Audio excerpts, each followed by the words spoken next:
1 second from half court. Jumping for joy. First ever. A 2-on-1. Oh! Did he bring it in? He did! It is.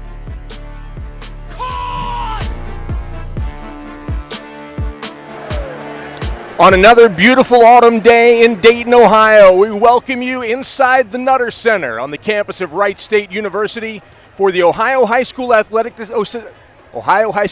Association Division II State Championship game between the Bulldogs of St. Ursula and the Generals of Anthony Wayne. Hey everybody, my name's Chris Solwecki along with Michelle Mimna. And Michelle, these teams have gone through a grueling season, lots of matches to get them to this moment in time, a chance to hoist the trophy. Yeah, and we have the pedigree of Cincinnati St. Ursula Academy and a relative newcomer in Anthony Wayne to the state tournament. But Anthony Wayne district championships, they are a solid opponent. And this could be one of the more exciting matches of this tournament with the Pike sisters. And then we also have just that 8 state championships behind Cincinnati St. Ursula. No question about it. When you talk about these teams, you've got to have more than one weapon, right? Mallory Pike is kind of the go-to player for Anthony Wayne. Yeah, Mallory Pike playing alongside her sister, 5'11" junior outside, 32 kills. I did say that right, 32 kills in the semis with 12 digs, hit 275. She took 80 swings, though, so she bears the load, but she was obviously able to make it work for them in the semis. She is matched up with, in terms of position, Molly Creech, who herself had an impressive semifinal, 20 kills. She hit 300, 3 serving aces, 11 digs, 2 outsides that are really going to be exciting to watch today. Let's take a look at the keys to the game. When we talk about Anthony Wayne, I would like to see a little more balance from them in this finals. I don't think one player is going to be able to defeat this Cincinnati St. Ursula team. And then in order to kind of take the pressure off of themselves, Anthony Wayne needs to apply serving pressure to get St. Ursula out of system. The Bulldogs, their schedule night in and night out is just like this match today, and that is not hyperbole. They match up really well. In fact, they're a bit bigger across the line. So again, this will be a dogfight. The pedigree of St. Ursula, the newcomers who are hungry for a state title.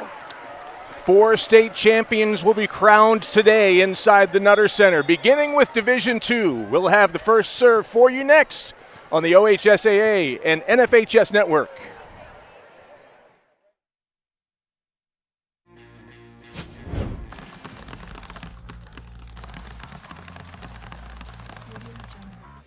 At the Ohio High School Athletic Association, our student athletes are going pro at being coachable, a good student, responsible, dependable, respectful. I'm going pro at being a good student, a good student, a good teammate, responsible. I'm going pro at being coachable, a good student, dependable, a good teammate, representing my school. I'm going pro at being a good student, a good student, responsible.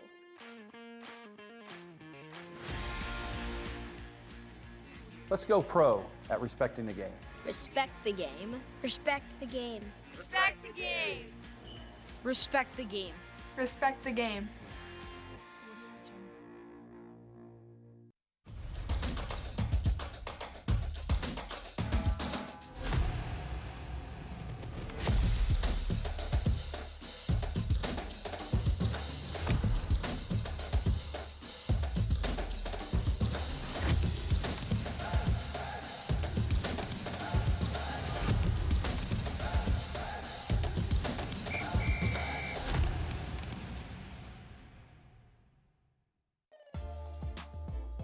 This presentation of the NFHS Network is brought to you by Academy Sports and Outdoors. Have fun out there.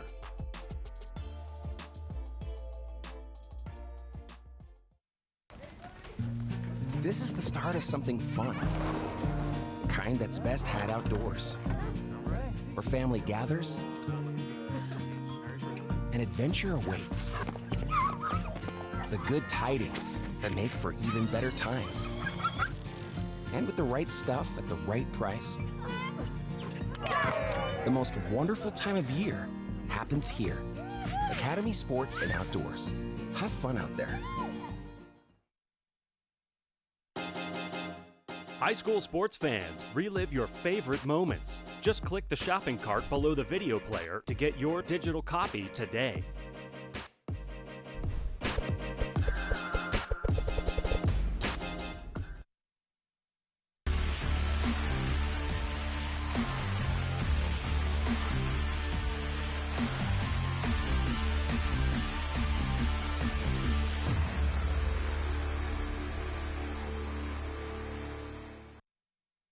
Are you an enthusiastic sports fan?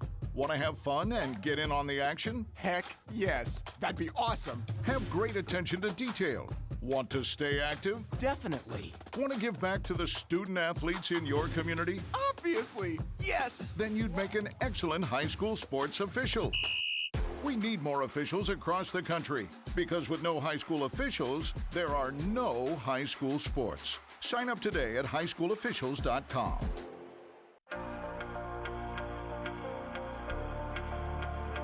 I just wanted to play.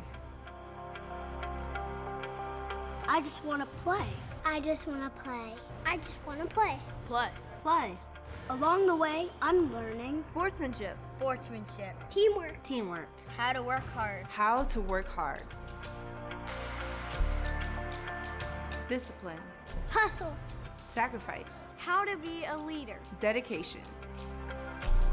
I just want to play. And along the way, I'm learning to put the team before myself. To put the team before myself. How to be a student. How to be a student.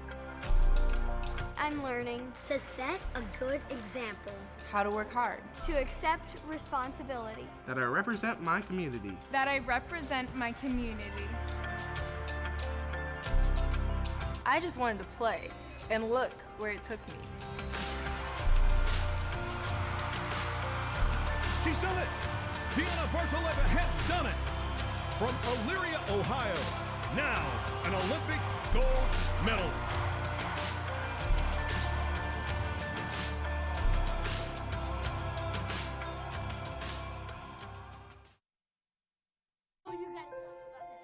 The innocence of youth. Is there anything any better?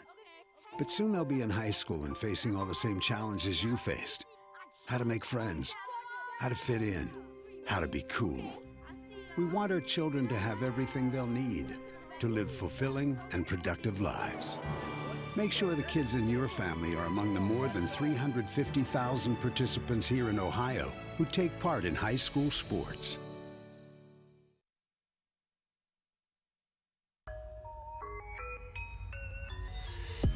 This is heart. This is pride. This is community. This is high school football. Our number one priority is protecting our players. That's why we're writing new rules for the sport and developing innovative educational tools that protect our athletes. This is player protection. This is high school football. The innocence of youth. Is there anything any better? But soon they'll be in high school and facing all the same challenges you faced.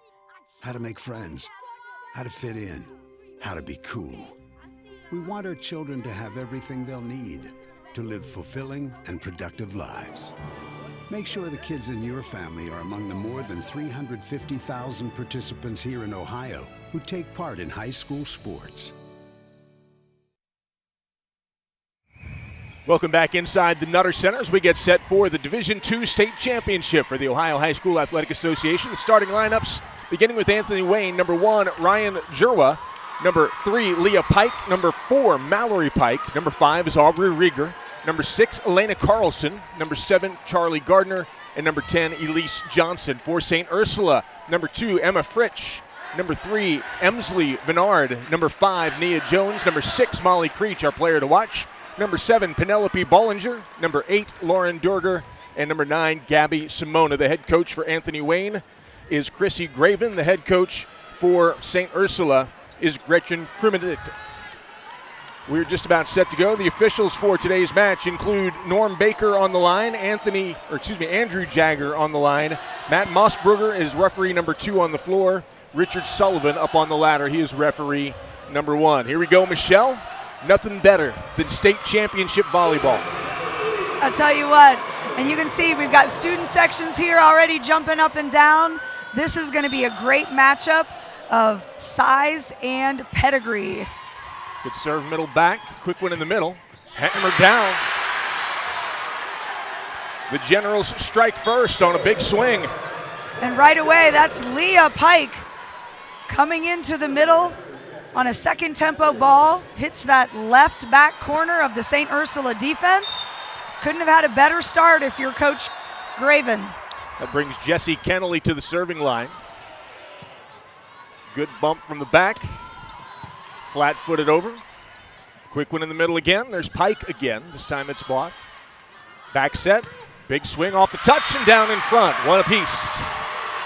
Yeah, and I think the touch on that block might have actually hindered the defense's ability to get that up. We'll take a look. Just a slight touch there off the outside hitter's inside hand might have actually caused a little more problems defensively. Quick one in the middle again, and that's Pike again, and this time she is equal to the task. The Generals get a side out. They lead it 2-0. Yeah, beautiful second tempo ball there.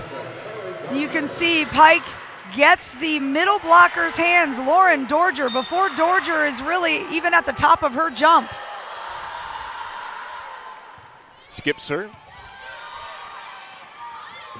Middle blocker this time. Has to gently toss it over. There's one off the block, received in the back row. Set to the near side. And a mishit by number 13, Lola Wallaskowski. Looked just a little bit like she was trying to do a really short kind of top spin roll and didn't quite finish the move there with her hand. Charlie Gardner with the serve. It's a short one. Center keeps it alive, and they have to free it across. Here we go, the Generals in system. Slide hit, nice dig. Another free ball across. Outside, good swing, but a good dig. Quick one in the middle. Over the block, kept alive once again. Nice rally here early in set number 1. Back set, down, out of bounds. And they're going to call the Generals in the net, so that'll be a side out to the Bulldogs, and the Generals nonplussed by that call. Yeah, I think that initially they wanted a touch. Didn't get the touch, but there was the net. You can see Mallory Pike there as she was coming down. Lauren Durger at the serving line. Anthony Wayne leads it 3-2. Good serve, good dig. Back set on the slide, down in front. Once again, that's number 3, Leah Pike. Yeah, the Pike sisters, in terms of being offensive weapons, when you have one at the outside pin, one in the middle, that will then run the slide behind or the first tempo in front, it's a Pike deluge. Pike at the serving line, and her serve is off the arm of number 13, Walikowski, and it goes out of bounds. So another point for Anthony Wayne. They lead it 5-2. Yeah, something we talked about in the open was serving pressure, and that's the kind of thing Anthony Wayne wants to be able to do, is keep St. Ursula from being in system, and they do it again. Another ace. 6-2, Anthony Wayne. The Pike sisters combined for 50 kills in the semifinal match. There's an ace again. The Generals serving with confidence, and St. Ursula seems like they're a little out of sync right now. Again, the third serving ace in a row. Just the feeling that it was out by a margin, and it dropped squarely inside that line. There's a swing that's too long, but they've got a touch from the corner referee, and so it'll go back to the Bulldogs. See if we take a look at that on replay. Maybe not, but clearly our line judge to our right saw that touch from the Anthony Wayne blockers. Number 10, Maddie Cho in the match, and she's at the serving line now for the Bulldogs. Serve. Really tight to the net. Little joust there, stays alive. Second ball across by number 6, Elena Carlson. Good dig in the back by Jerwa. Off the net significantly, but a good swing by Pike. Here comes one from the back row, but it hits the tape and falls back on the Bulldogs side. That'll be a point for the Generals and a side out as well. Yeah, we saw there both liberos, just really, really great job. The replay there was the block on the White attack out of middle back. Both these liberos, Jerwa and Fritsch, just extend their bodies so well, which is what a libero needs to do. Free ball across. Jerwa with reception, set to the outside, into the net, and down. Blocked well that time on the swing from Mallory Pike. Point to the Bulldogs. Again, timing's going to be the issue there, and that time the St. Ursula block, led by Nia Jones, was up in time, but also over into Anthony Wayne's net space. Penelope Bollinger with the serve. Jerwa with a dig. Bump set to the back row. Down Main Street comes Charlie Gardner for the point. Charlie Gardner, just a sophomore at 5'11", running that, again, that middle back attack called a White. And the block timing is difficult, and Anthony Wayne converts. Gardner is their third offensive weapon. She had 38 attacks in the semifinals. Down the line, big point. What a swing. As the Bulldogs try to generate some momentum here, Lauren Dorger down the line. Yeah, Dorger down the line there again. Elise Johnson for Anthony Wayne, just not up in time and not pressed over enough, and that was a really efficient line shot. Fritsch with the serve. Set to the outside. Off the touch, they keep it alive, do the Bulldogs. Free ball across. Here we go. The Generals perhaps in rhythm. Big one from the middle. Good dig. Outside set. Gentle across. Off the hands of one of the Generals and down. Nice choice to go finesse rather than power.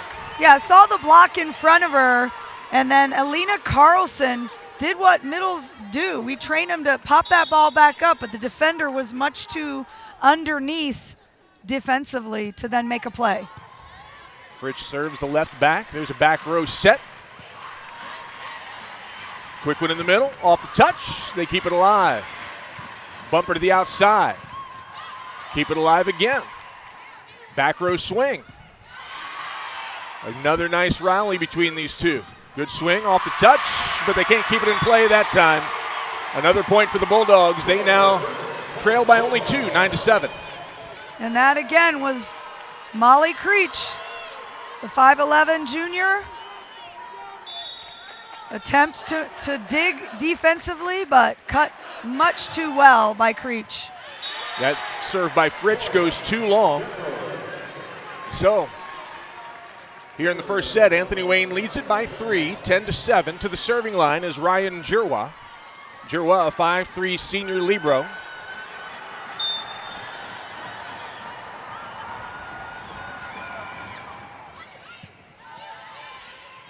Outside set. Kept alive. Jerwa with the bump on the 2 from the back row. Received easily. Quick one in the middle. Off the touch. They keep it alive. Back row again. Outside again. And down. Creech warming up here in set number 1 with another big kill. Let me just describe how tough that shot is to hit. It's terminated at about 11 feet, and that demands that wrist and that thumb down action, and Creech just executed it perfectly. Emsley Vennard serving, and the Generals with a kill. They get it right back. And that's Leah Pike out of the middle. Same kind of action to get that ball. Take a look at the replay. That thumb down puts it just to the outside of the St. Ursula libero. Jesse Kennelly with the serve. Big swing, and we've got a net violation called against the Generals. Number 3, Leah Pike called in the net. Anthony Wayne leads it by 2. But the Bulldogs have the serve, and to the serving line goes our player to watch, Molly Creech.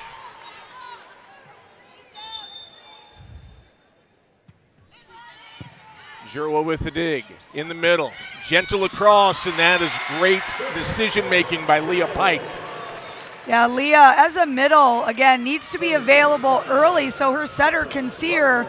She was up. She knew that number 2 for St. Ursula was deep in her read defense. Beautiful kill for the Generals. Charlie Gardner with the serve. Good reception in the back. Into the block. They keep it alive. Here come the Bulldogs on the attack again. Really tight to the net. Quick one in the middle. Straight down. Pike with another big kill. Yeah, the Generals having a lot of success out of the middle of the court. They see a matchup that they like, and really probably related to speed, with Leah Pike just being so quick to get up in the air at her full height. Pike hitting 750 here in this first set. 6 for 8 with no errors. From the outside, off the touch, they keep it alive. Ursula with the second ball. Gentle across, but this time it's handled well. To the far side, off the touch. Quick set in the middle, pushed. Back set, Creech. Right in the corner. Sorry, that wasn't Creech, that was number 8, Lauren Dorger. A good job in terms of the placement of the block for Anthony Wayne. They get up, they make, offensively, they make her go deep, but again, got to be aware of where you are on the floor. When you turn around and open up, nobody's behind you there in the back row defensively. Back set and off the slide, Pike gets the point. It hit the touch and fell in the middle of the court. 14-10, Anthony Wayne on top. Having success with that slide. And both teams running a 5-1 offense, which means their setter does play in the front row, and they can run that slide behind. Also means their setter can score. Good dig from the back, bump set. And that gets air-mailed. Mallory Pike mishits that, and it goes long out of play. 14-11, Anthony Wayne. St. Ursula gets it back after the substitutions come in. Coming in for St. Ursula, number 10, Maddie Cho, and she goes to the serving line. I think Pike on that one, I knew what she wanted to do. She wanted to try to get that ball to the right side line, but a little too much on it. Keeping it alive. A little bit of a bump at the net. Gentle, what a dig out of the back row. And the point goes to Mallory Pike, but you got to give a lot of credit to Jessie Kennelly for good coverage and making that dig. Yeah, she did a great job sprawling out, extending herself, getting the ball up in the air. And then the pressure on St. Ursula's blockers when Rieger set the ball 27 feet across to Pike. Speaking of Rieger, here she is serving. Middle back.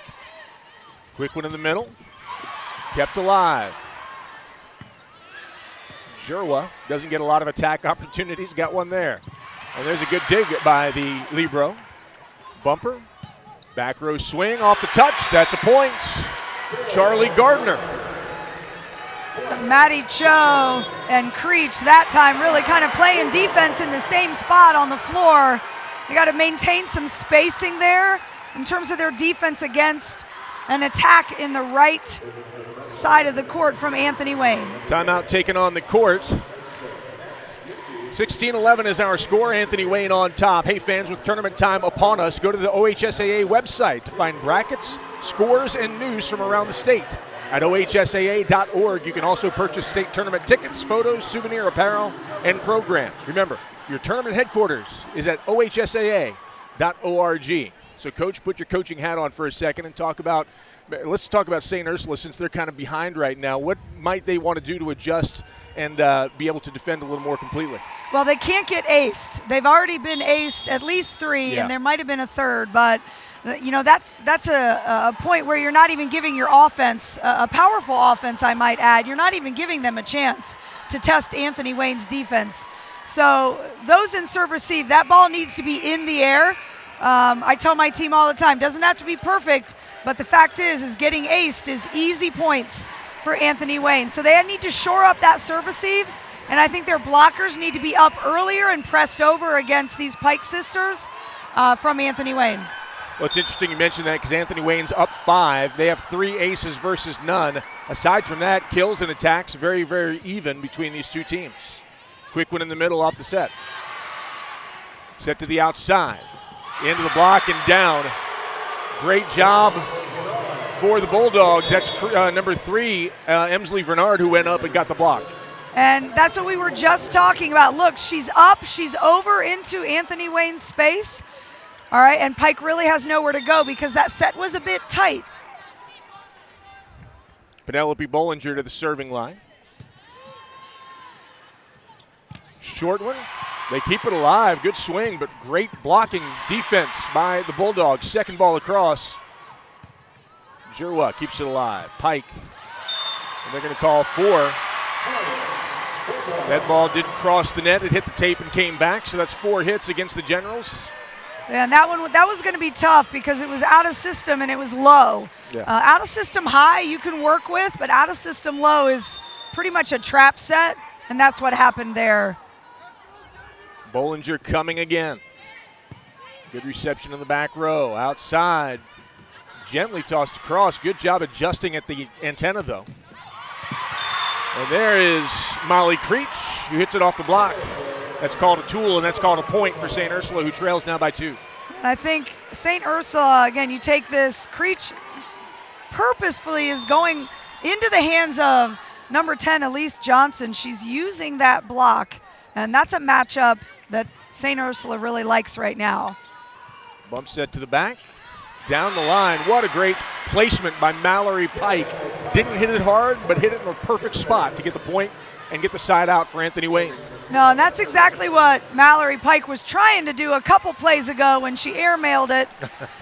But that's that curve ball where her thumb comes up and she wraps around the volleyball, and the placement was absolutely beautiful. There's another ace for Anthony Wayne, their 4th of the first set. They lead it by 4, 18-14, excuse me. Yeah, serving pressure so important here when you're a team that is a bit undersized, and not that Anthony Wayne is small, but they're not as big as St. Ursula, and that's ace number 5. So perfectly executing what I'm sure is part of the game plan was to get St. Ursula out of system. Pike again. Dug out by Fritsch. They're going to go free across. Can the Generals go big? They do. Good reception. Battle at the net. Good block. Now here come the Bulldogs in system. Into the block and down.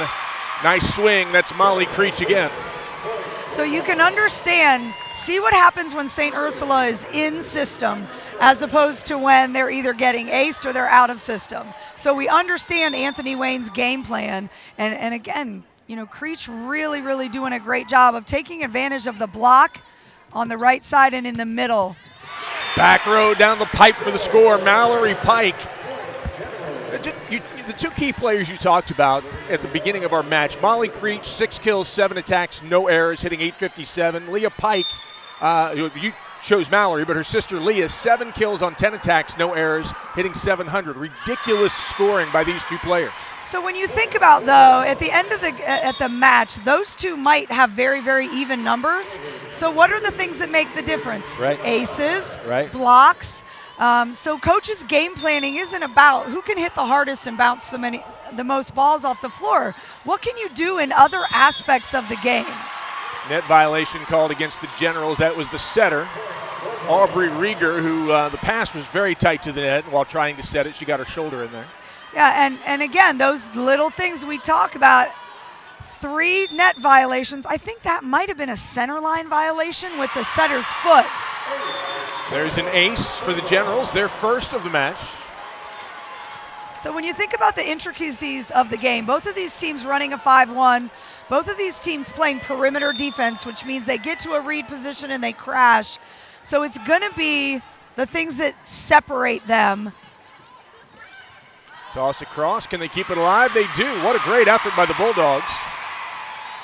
Back set, slide play off the touch. That's a point for Leah Pike, who is now 8 for 12. So some success with the slide. I think all 3 times that Anthony Wayne has run that slide, they've gotten the advantage because they're running to the pin. The blockers are moving sideways. That's why the slide is a popular choice for teams that run that 5-1 system. Kennard serving. Free ball across. Quick one in the middle. Pike gets blocked. Here come the Bulldogs on the attack. They're going to go gently across. Jirwa to the middle. Sent deep down the back corner. Good reception. Far side into the block and down. Charlie Gardner, Leah Pike there to send it back. And now Anthony Wayne leads 22-18, and a timeout taken on the floor by St. Ursula. You can see on that block, the reality was that Dorger's set was really inside, and because she's a righty, it needs to travel so she can take advantage over her right shoulder. So that was a really, really difficult expectation for Dorger, and then it set Anthony Wayne up for just a beautiful block. It's easy to access your favorite OHSAA athletic events with Hometown Ticketing. As the official digital ticketing partner of the OHSAA, Hometown Ticketing allows fans to search, buy, and manage your tickets for all OHSAA tournament events right from your mobile device. To download the Hometown Ticketing fan app, go to the resources section of hometownticketing.com. There are folks who are here today that were watching a high school football game last night, and they may be watching something else before the week is out, and so there's plenty of opportunities for you to be involved in catching all the action of high school athletics in the state of Ohio through Hometown Ticketing. Out of the timeout to the serving line, Jesse Kennelly, the 5'5" junior defensive specialist. Anthony Wayne needs 3 to take set number 1. Kennelly serve. Received well, back set. That one's going to be blocked, stays on General's side. Jura with the bump set. And that time, swinging into the block was Charlie Gardner, and equal to the task was Gabby Simona. Gabby Simona with a nice block on Gardner. Again, Gardner, a sophomore, nice player, but doesn't have as many tools in the toolbox as does Mallory Pike to get around that kind of a block. Set at the net. Big swing, and that's Leah Pike for the score. And running that slide, something that St. Ursula going to have to adjust after this set to talk about, do they want to release a bit when they're in the lineup with the 2-hitter, Anthony Wayne, so that they can put hands up effectively against that slide. Charlie Gardner with the serve, set to the outside. Good swing, down between a couple of players there. That was close to the back line, so there's a little uncertainty for the Generals, and that cost them. Again, Jurwa's done such a great job getting her hand on the ball. I do think those two thought that it was out. You can kind of see the way Jurwa opens up as opposed to following that ball back to the line. And there's an ace, and that hit the back line. I mean, right in front of it. Perfectly placed serve from number 8, Lauren Dorger. Yeah, a little run here right when St. Ursula needs it. Again, you've got a couple of young players in the back row for Anthony Wayne. Back set, into the block, Pike. The Generals on the attack once again. Quick one in the middle. Into the block, but tools the block and gets the point, does number 5, Nia Jones. Again, and this is the experience that we're talking about from St. Ursula. Down 22-18 at that timeout. That's a tough crawl back into a set. But because they see great competition like Anthony Wayne, night in and night out in their conference, this isn't something that's going to panic St. Ursula. So I think the next few points are going to be really, really good volleyball from two teams that are really locked in. Chocolate milk has essential nutrients every athlete needs, not typically found in traditional sports drinks. The next time you grab a beverage, whether it's in the lunchroom, out on the field, or at home, remember to rethink your drink and choose chocolate milk. Chocolate milk, the official beverage of the Ohio High School Athletic Association. 23-22, Anthony Wayne has been in control for the vast majority of this first set, but the Bulldogs coming back at a furious pace. Out of the timeout, Lauren Durger to the serving line for the Bulldogs. Middle back, bump. They send it across on kind of a free play. Near side into the block, covered well. Swing down the line, dug out by Jurwer. Big swing, they're going to keep it alive again. Bumper, into the block, Jurwer again. Hustling, good job. And then into the net. The players for Anthony Wayne got a little bunched up there, and I think they were just a little hesitant to go all out, and you saw that with Charlie Gardner, who looked like she took a very tentative swing. Yeah, a tentative swing, but also a ball in the back row that's coming over her hitting shoulder because they were out of system. That's a tough ball to convert. So she was playing it safe, but it was also a difficult ball. And now we're all tied up. You know, we look at the run, the 5-1 run that St. Ursula Academy has brought out of that 22-18 deficit. And, you know, again, it's on Anthony Wayne to not panic. Okay, they have led this entire set. They're tied up. This is, as we say in our huddle, this is a game to two. Who can score 2 points and not error unintentionally. Yeah. As you were talking, they were showing some scenes of the student sections for both schools, and it's one of my favorite parts of state championship weekend, seeing the students come out, support their teams. Some of them dress very uniquely, to say the least, but it's all about school spirit, and that's a lot of fun. Yeah, I think behind us we have a banana suit. We have a teddy bear. We of course do. And banana suits are the best. So 23-23, back row swing by the Generals. Here come the Bulldogs on the attack. Gentle across, Jerwer comes up with it. Quick one in the middle. Hit deep, but dug well. Close to the net, that goes over the antenna and out of bounds. The Generals get the point. They also get the serve, and it is set points for Anthony Wayne as Leah Pike goes to the serving line. And what I love about that, they went right back to Charlie Gardner offensively, and now here they are serving for set one. Good reception. Outside, pushed by Pike. Bumper to the outside, really tight into the block and straight down. Not a lot that Gabby Simona could do, and the Generals were there to roof it. And that's how set number one comes to a close. Anthony Wayne, 25. St. Ursula, 23. If the rest of these sets are like that one, this is going to be a whale of a match. Stay right there. Set number two on the other side of this timeout. You are watching the OHSAA Championship Weekend on the NFHS Network.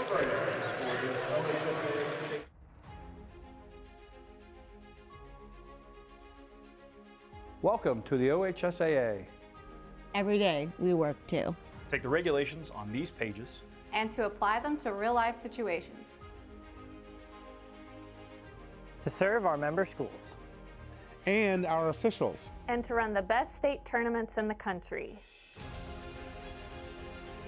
It's our mission. To serve our member schools. And enrich interscholastic opportunities for students.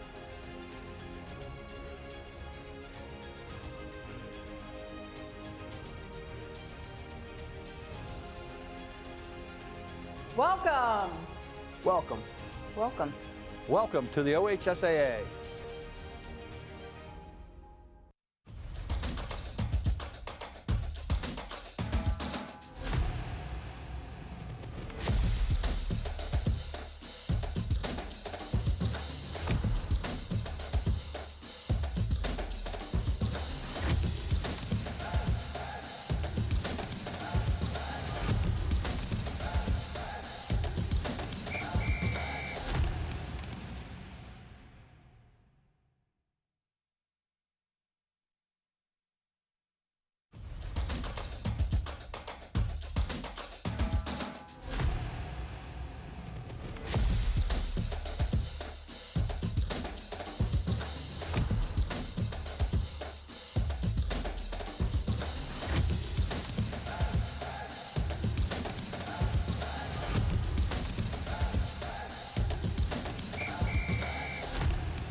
High school sports fans, relive your favorite moments. Just click the shopping cart below the video player to get your digital copy today.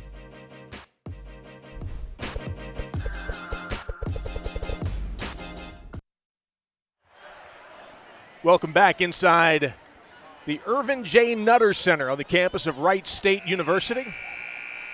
Division II state championship match between St. Ursula and Anthony Wayne. Set number one went to Anthony Wayne 25-23, and it was a dogfight. It really was, and the things that we talked about throughout are reflected in the stats. St. Ursula actually hit better at 209, which isn't bad for a set. Anthony Wayne hitting 148. We did see what I liked, a little more balance with Anthony Wayne. Charlie Gardner had 11 swings, 2 kills that set. But the serving aces turning into those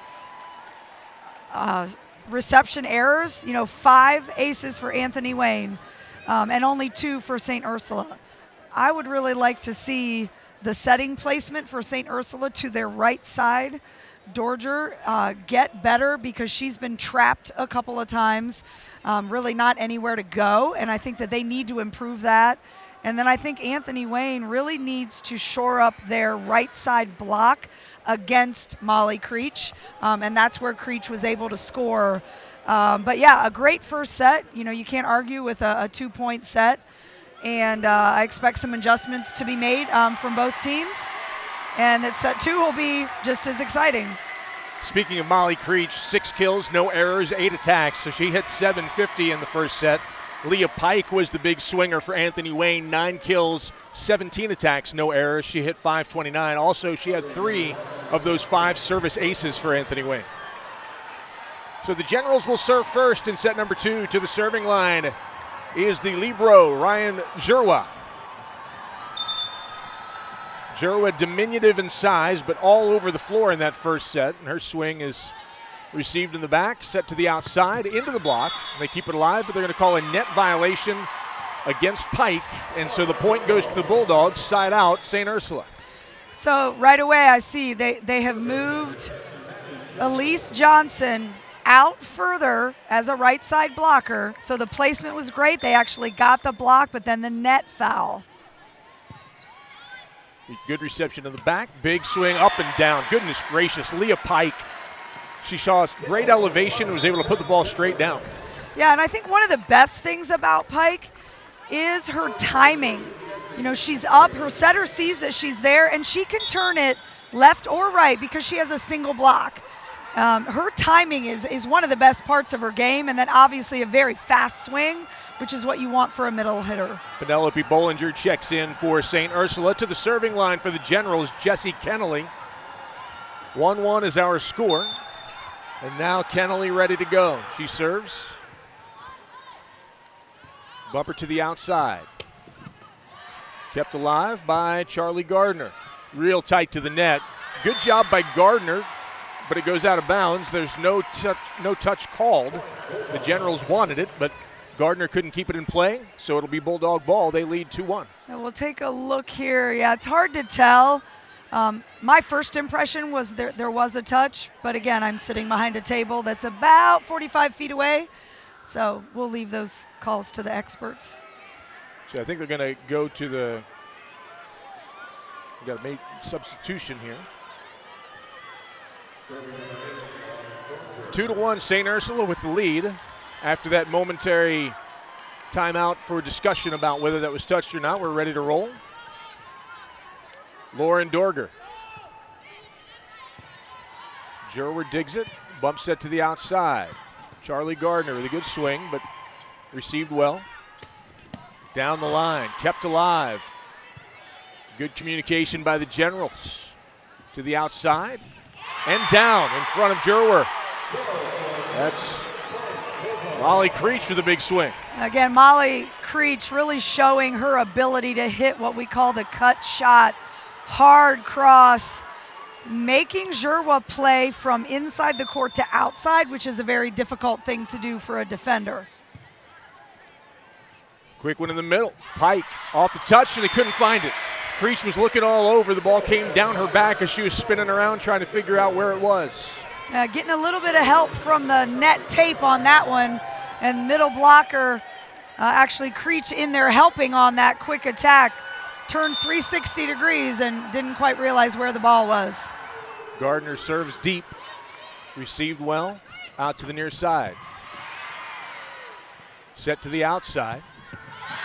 Pike, and that one goes out of bounds. It was a great effort by Fritsch. As that ball was smoked, she got under it, but she couldn't keep it in play. It spun and went to the left of the line for the point. Great, again, speaking of cut shots, great shot there by Mallory Pike. And again, libero for St. Ursula inside the court a bit, and then not able to get the correct angle on her platform. Set to the outside, Creech. They do what they can.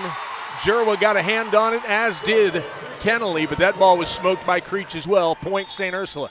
Well, and what you're seeing now, St. Ursula taking advantage of the smaller block of Anthony Wayne with Rieger and really just using cross court to score. Set to the outside. Pike off the block, no good. Great pursuit by number 2, Emma Fritsch. She just got a wonderful touch on that ball. Really, really fast. Again, take a look. She just extends. Great job. Great defense. They cut that replay off early. They didn't see me catching the ball and saving. Saving my life? No, actually, it was saving my computer. It wasn't going to hit you. I would have tried to save your life. I don't know. I think you're more worried about your computer. No, not at all. Not at all. I got your back, Michelle, but that ball couldn't have hit you unless I really botched it. Another score there from St. Ursula using the blocking hands of Anthony Wayne. Seeing a little bit more aggressiveness and really, I like offensively moving Anthony Wayne's defense around. Cut shot, cross shot, line shot. Emsley Vennard pulling her hands down at the last moment was Jessie Kennelly, and it was a wise decision as that ball sailed out of bounds. The point goes to the Generals. We're tied at 5. Yeah, her big smile makes her realize if she would have jumped up and touched that, coach might have not been as pleased with her. Well, and Kennelly's 5'5". If she'd been 5'7", she would have touched it, no doubt. Good serve off the arm of Aubrey Rieger. Back row. Bump tight to the net, and they're going to call under the net was number 5, Aubrey Rieger. The ball was close, and she did get a touch without touching the net, but her right foot went well underneath. That center line violation, when you pass or defend and it's really tight to the net, put your setter in a difficult position to stay clearly on her side of the court. Emma Fritsch with the serve. There's a bumper close to the net again. And this time there's going to be a net violation called against the Bulldogs. I believe that's number 9, Gabby Simona, who got wrapped up in it. We're tied at 6. Now take a look. Jerwa actually a nice out-of-system ball, but we want to try to keep an out-of-system set. 5 feet in the court, 5 feet off the net. That's kind of the golden rule. And right now, little tight, makes it tough on your outside. Free ball across for the Bulldogs. Here come the Generals. Quick one. Good block. Tremendous effort there by Lauren Durger as she went up and was equal to the task one-on-one with the swing, and she won the battle. Yeah, and I like that swing from Gardner. Again, you know, you see that elevation,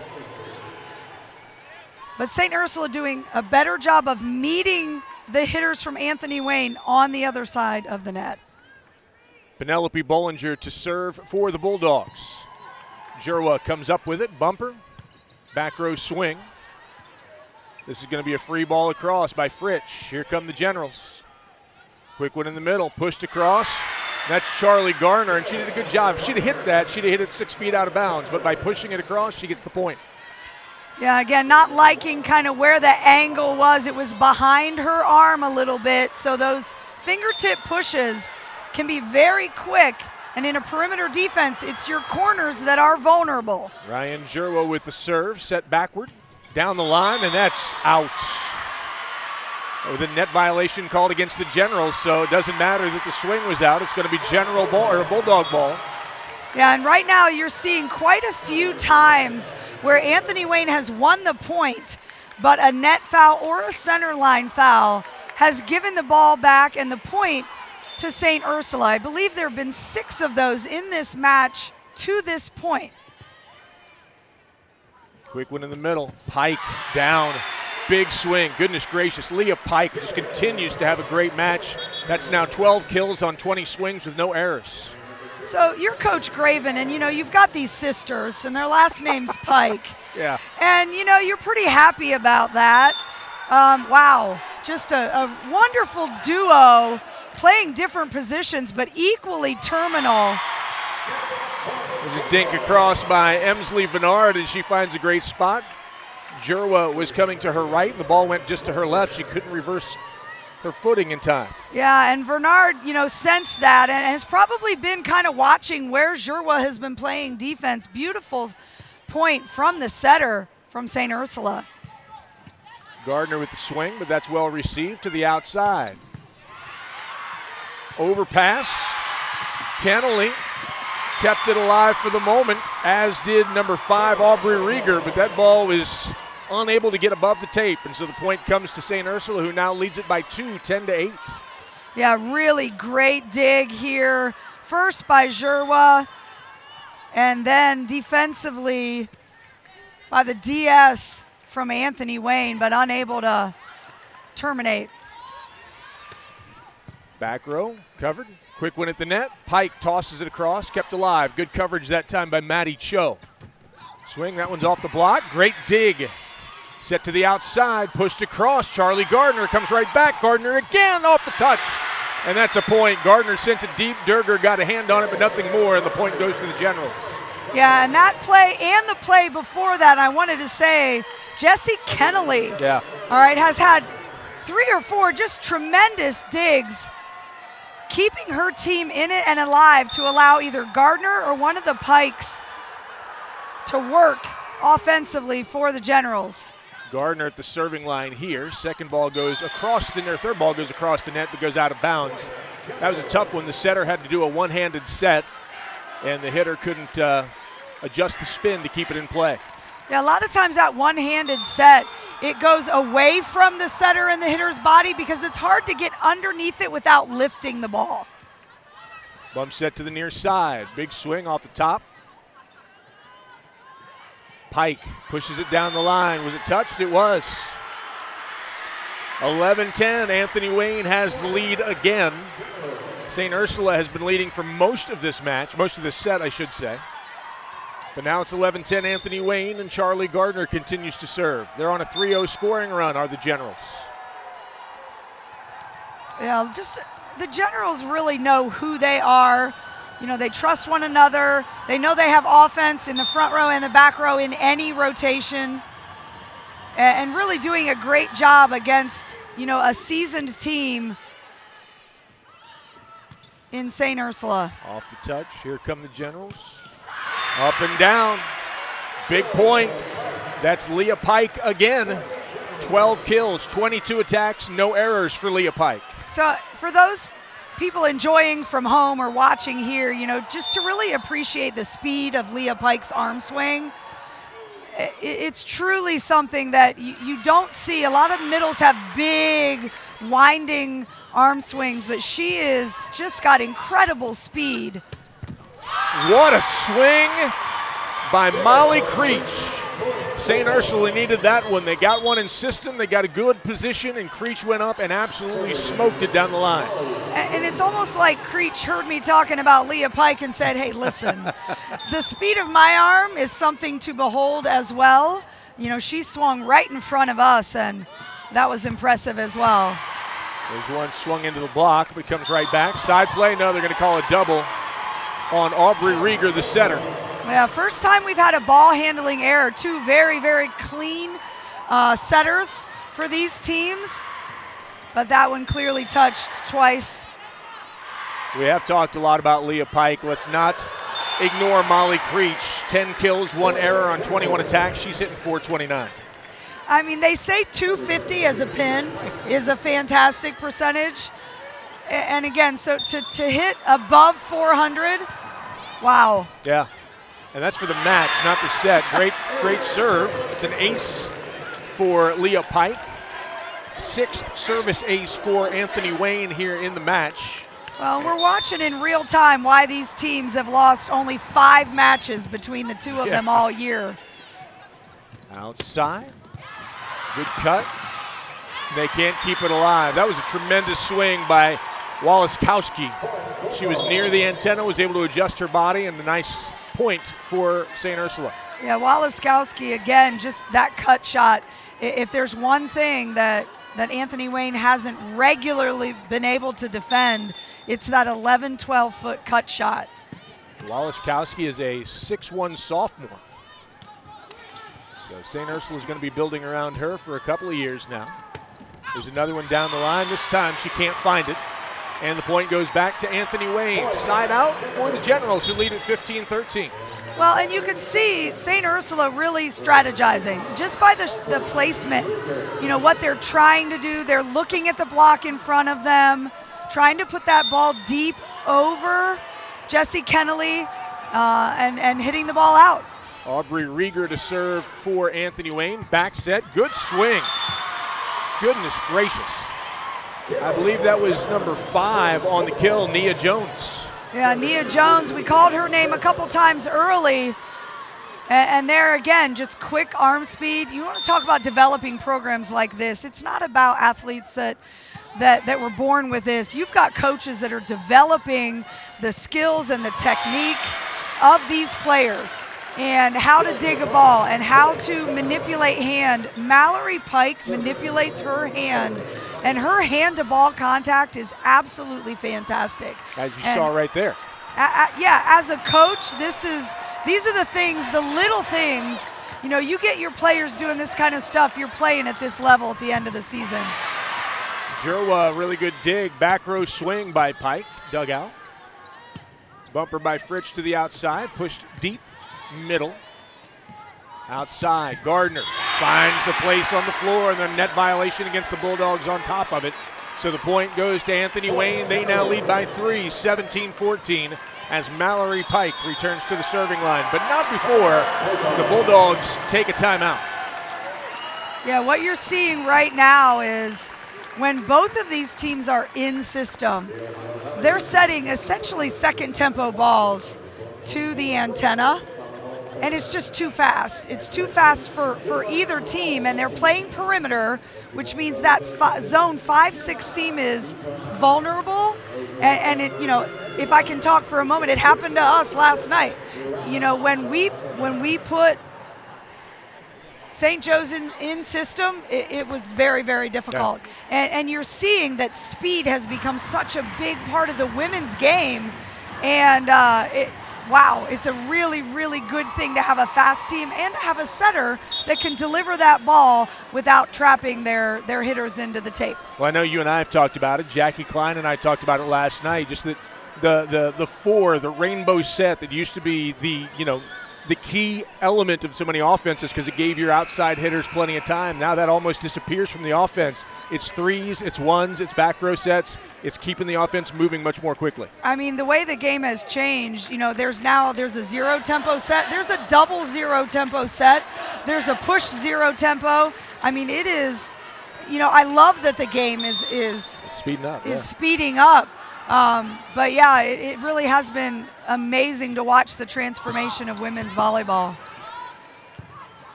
Pike with the serve. The Generals on the attack. It's received by Fritsch. Quick one in the middle. Off the touch. Jerwa keeps it alive, but only for the moment. Unable to come up with the second ball was Aubrey Rieger. The point goes to the Bulldogs, 17-15. Yeah, the extension there by the libero, Jerwa. Man, what a great libero she is. Both liberos laying it all out today, making great plays. Jerwa there with kind of a beach move with the open hand. Here is Penelope Bollinger to serve. Gardner receives it. Back row swing from Pike. Dug in the back. Outside set. Into the block and down. That's Molly Creech. Creech has been swing for swing in this matchup. She's been very, very consistent. Yeah, she's someone that, again, has all the tools to really put a hurting on Anthony Wayne, and they've done that with that cross-court shot. Bollinger with the serve. Back row set. Pike Goes up, hits it hard, and keeps it in. She took a little something off of it, and I think that was absolutely necessary to make it stick. And so the point goes to Pike and goes to Anthony Wayne, who's leading at 18-16. Yeah, and just that hand-to-ball contact that puts that top spin on the ball, keeping that inbounds on that back line. Back set, into the block. Here come the Bulldogs again. The bumper by Fritsch, outside, Creech, right through Jerwa for the point. And Jerwa there, I think she knew the ball was coming, really zeroed in on her face, and she got her hands up in time. And I don't think that ball was out. So Jerwa was exactly in the right spot, just didn't quite have the reaction with her hands to dig that ball. Gardner with the reception, bump to the backside, to the middle. Outside, Creech off the touch, and that's down. Another point for the Bulldogs. And so now we're tied at 18. So what St. Ursula saw there is Jerwa went out to protect against that cut shot, and Creech was able to put it right in zone 6 in the middle. Just beautiful the way one team can control the motions of another. Maddie Cho from the serving line. Cut across, and that's in. Goodness gracious, what a hit by Charlie Gardner. Yeah, both teams really having the offensive tools to move around these perimeter defenses, both playing perimeter. And in that read, these liberos have been moved all over the court. Good reception, out to the outside. Down the line, out of bounds. No touch by Anthony Wayne. No, and Creech did get that ball outside of the block. But yeah, she followed through a little bit too much across her body, which put that ball out of bounds by 6 inches or so. Good reception in the back, set to the outside. Good elevation. That's Creech again. And she keeps going straight across the court, giving Jerwa nightmares over there. Well, I'll tell you what you're seeing by these two teams is a chess match, and involving the coaches and the players. The movement of the block, the ability of hitters to see that movement, the liberos who are making reads. Off the touch was Pike. Here come the Bulldogs. Another close one in the middle. They keep it alive. Creech from off the net. Good dig by Jerwa. Quick one in the middle. Pike down. Point Generals. The speed of this Anthony Wayne team is truly impressive. You know, when Jerwa's touching the ball first, good things are happening. And again, I've already said it. I'm a broken record. Sorry, folks. But when Leah Pike is up, for her setter to see her, I'm not sure that St. Ursula is going to defend that quick middle. There's an ace from Charlie Gardner. Timeout taken by St. Ursula. 22-19, Anthony Wayne on top. The Bulldogs take a break. We're going to go ahead and take one as well. More to come right after this. Anthony Wayne 22, St. Ursula 19 in set number 2. You're watching OHSAA Championship Volleyball on the NFHS Network.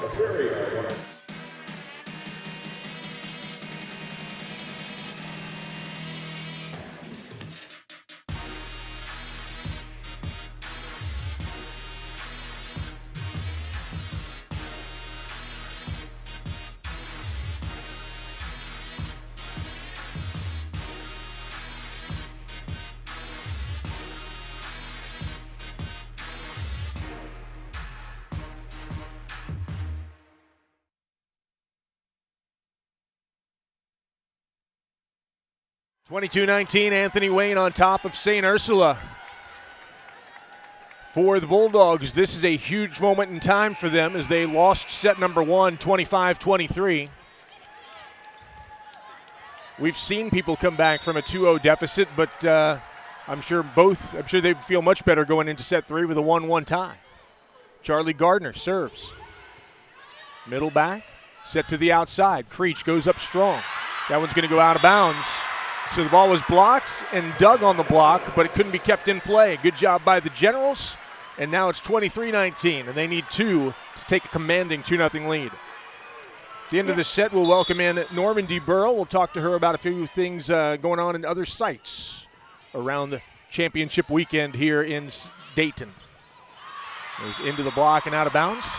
A point for the Bulldogs. Yeah, and I made a note while we were on a break. What I'd like to see St. Ursula do is, explore some more offensive options. And because Creech is getting the ball regularly and she's doing a nice job, but teams need to be unpredictable. Just off the touch. Just like that. First time in almost 2 full sets that Mallory Pike has run that 5 in transition. And again, you see the blockers just not lined up correctly. And Mallory Pike thumb down, just a beautiful kill. Set point, ace. And the Generals take set number 2, 25-20. Goodness gracious. So Anthony Wayne, 25-20 in set number 2. They've won the first 2 sets of this match. Set number 3 will be coming in just a few minutes. We won't take a break. Instead, we will welcome into the conversation Normandy Burrell. Normandy, how are you? Welcome to the broadcast. Me on. It's good to have you. Talk to us a little bit about your first experience. I don't know if it's your first experience, but your experience here at State Championship Weekend. Yeah, this is my first time calling anything for the OHSAA, and it's been honestly a great weekend of watching some phenomenal players do some phenomenal things. In Division 4, you have Roger Bacon and Marlington heading into this championship match, and Reagan Waller from Roger Bacon did a great job at really keeping her team in it, but it was Allie Hughes, their setter. She just is so dynamic. She is their floor general. She runs their offense, and then Adelina Jackson really provides a balance. And now Lainey Graffis for Marlington, she's nearly unstoppable. She's just one of those athletes who's just a tremendous player. She sees the floor very well, but also I want to give a huge shout out to Callie Young.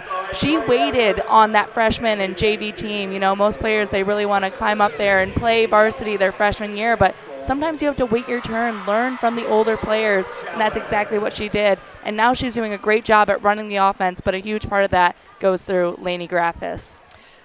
Honestly, I just want to kind of follow up on the point you made about the way volleyball is right now. So many girls are playing club, and it is wonderful in so many ways.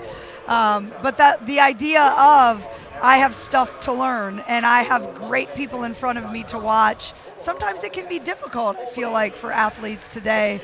But grinding it out and waiting and watching people ahead of you do great things, I think there's a lot of value in that. Yeah, there's a lot to learn, and you can even speak to that at a collegiate level as well. There's oftentimes college players who go into these big programs and expect to play right away. However, there's a lot of great players ahead of you, and like we said, there's just so much to learn by waiting your turn, and that's exactly what Callie Young did, and it's honestly paying off for her and Marlington as they head into the state championship. Just real quick, give us a sense of the Division 6 semis. Yeah, Division 6, you have Marion Pleasant, who has done a great job at really coming together, bringing the community together. They dealt with some adversity early on in their season, losing a couple family members and a coach as well. And Cameron Cockrell, she is the coach's granddaughter, but a lot of their offense goes through her, and she's just very dynamic, plays outside hitter. But also Sydney Smith, she is their setter right now, but she's not originally a setter. She was a libero, but moved into that setter role. But then also within Coldwater, they have a lot of family ties as well, and they do a great job at really running the offense through Spencer Etzler, Morgan Blassengame, and Morgan Blassengame in that semifinal was phenomenal. I think that match might be one of the more fun ones to watch, especially with the community support. Absolutely. Welcome to the broadcast team. So glad to have you with us. Good job this weekend. And we're ready for set number 3. Great job. Normandy Burrell. Appreciate her. And Dave Wilson. Dave, a good buddy of ours. He does a lot of high school football. He's is he Kent State? I think that's where he does some broadcasting. Is it Kent State? I think Maybe so. Ashland. I don't know. Dave is one of those guys who, if you can get him, you get him. He's just a consummate professional. He's who I aspire to be. So, Dave, if you're listening, I can't believe you've avoided me this whole weekend, and I'm actually a little bit salty about it, so you better contact me. A little bit salty about it. Michelle calling him out. Set number 3 underway. The Bulldogs need this one. Big swing, and that goes out of bounds, and so the Generals will strike first in set number 3. They lead at 1-0.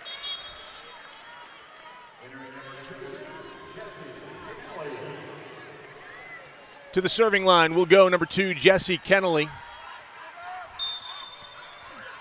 And I got to say, Chrissy Graven has, she and her staff have impressed me in their game planning, not to take anything away from Gretchen Krumdick, but these coaches have done point counterpoint all day long.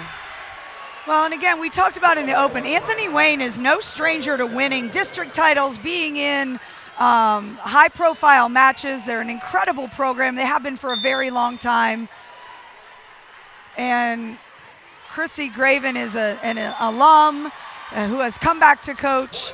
I actually knew Chrissy when she was playing at Premier Academy, and I was a coach there, and what an incredible player at Bowling Green State University. And, you know, lots of good vibes going out to Coach Graven today. And, again, facing an incredible opponent as well. And St. Ursula couldn't have asked for really a much better match.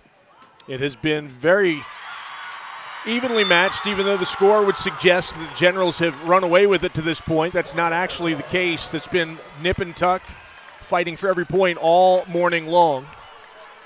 Tied even as we speak with Penelope Bollinger at the serving line for the Bulldogs. Bollinger skips forward. Set to the backside, slide play, in, back line, perfectly placed by Leah Pike, who continues to have an incredible match. She's now 15 for 27 with no errors. And again, running that slide has just been so successful. I don't think there's been a slide that really hasn't been converted by Anthony Wayne. There's one that comes off the block, a dig, sent across by Pike. To the outside, sent down to the corner. Gardner comes up with it. Jerwa with back set, Pike. Cross court, good dig by Fritsch. Bump to the outside. Creech takes something off of it, and they can't dig it up. Great effort again by Kennelly, who has been all over the floor today, but Creech gets the point for the Bulldogs. They are tied it up at 3. And St. Ursula really taking advantage there of Aubrey Rieger, the setter for Anthony Wayne, being the right side blocker. At 5'7", Creech really saw that advantage and the defense around it. What a swing in the middle. Goodness gracious. So again, Mallory Pike letting you know that she's not just an outside hitter. That's the second time now that she's come inside and really put the middle blockers for St. Ursula on notice. You've got to defend me wherever I decide to go. That serve was into the net, so the ball comes back to the Bulldogs, tied at 4. It's number 3, Emsley Vennard, and that's going to be an ace off a reception error. One of the few that we've seen made by Ryan Jerwa. Yeah, only a few serve receive errors. In fact, only one in this match so far for Anthony Wayne. The St. Ursula blockers doing a much better job with the off-speed attacks from Anthony Wayne. You take a look there. The big open-handed tip was the plan, but the blockers are right there. Gabby Simona and Molly Creech equal to the task on that. Pike sends it deep. Good reception, back set. Pounded, goodness gracious. Gabby Simona hitting the best ball I've seen her hit all day. Yeah, Simona there. I wanted to see her get more involved and get a better set. And we'll take a look at this. See how that ball is cross the midline of her body as opposed to inside on her left shoulder? Just a really, really great set. And then obviously she's going to be terminal with that kind of a set. Simona had 7 kills in the semifinal matchup. She has 6 at the moment on 18 swings with 2 errors. The Generals having a little trouble here in set number 3. They trail 8-4, and so a timeout taken on the floor by Anthony Wayne. We'll go ahead and take one as well. Stay there. More to come right after this timeout. This is Championship Volleyball on the NFHS Network. The innocence of youth. Is there anything any better? But soon they'll be in high school and facing all the same challenges you faced. How to make friends, how to fit in, how to be cool. We want our children to have everything they'll need to live fulfilling and productive lives. Make sure the kids in your family are among the more than 350,000 participants here in Ohio who take part in high school sports.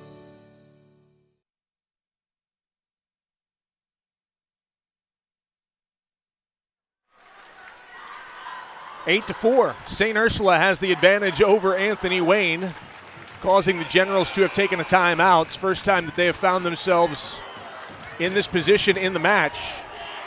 Well, we couldn't expect St. Ursula to just say, well, because we're down 2-0, we'll just stop. That's not what great teams do. Out of bounds, no touch. Yeah, and I've heard talk to coaches, I've talked to you. There are a lot of folks who say, you're up 2-0. Even in a championship match, it's kind of hard to come out with the same kind of energy in set number 3. Maybe a little adversity would help Anthony Wayne climb back into it. Bump set to the outside. That one came off the tape and was almost disaster for the Generals. Set to the outside. Big swing off the touch. Kept alive. Bumper to the outside. Pike. Dug out by Fritsch. Back set. Simona again, and she sends it across, and they've got a net violation. Pike nonplussed by the call. But the point goes to the Bulldogs. They lead it by 6 now. Yeah, and to your point about being up 2-0, actually take a look at that replay. That net call on Pike, and I think it's a subconscious thing. If you're up 2-0, you feel comfortable. And, it's just something that happens, it happens to teams because you feel great and maybe you're just not pressing over as much. Maybe you're not quite jumping as high. But that's why you play 3 out of 5. That's right. Well, and you and I called a boys state volleyball championship match that was a 2-0 and became a 3-2 win for the other team. So a reverse sweep. Yeah. It's 2.5 hours it takes to play 5 sets, and wow, I remember that like it was yesterday. 11-5. St. Ursula leads. The Generals have the ball, and serving is Aubrey Rieger. She serves middle back, dug out. Quick in the middle. Creech up and in. Creech with a huge swing to the left of Jurwa. And now St. Ursula up 7. Yeah, and this is definitely a momentum swing. And depending on how the rest of this early third set goes, will really kind of determine the feeling headed into set 4. Back row swing, good dig in the back row by Creech. Sending it across. Outside, Pike. Dug out by Fritsch. Quick one in the middle. They keep it alive, do the Generals, and send it across. Good dig. That was Venard on the coverage. They keep it alive still, using her foot. Was number 9, Gabby Simona, but she couldn't keep it elevated, and the point goes to the Generals.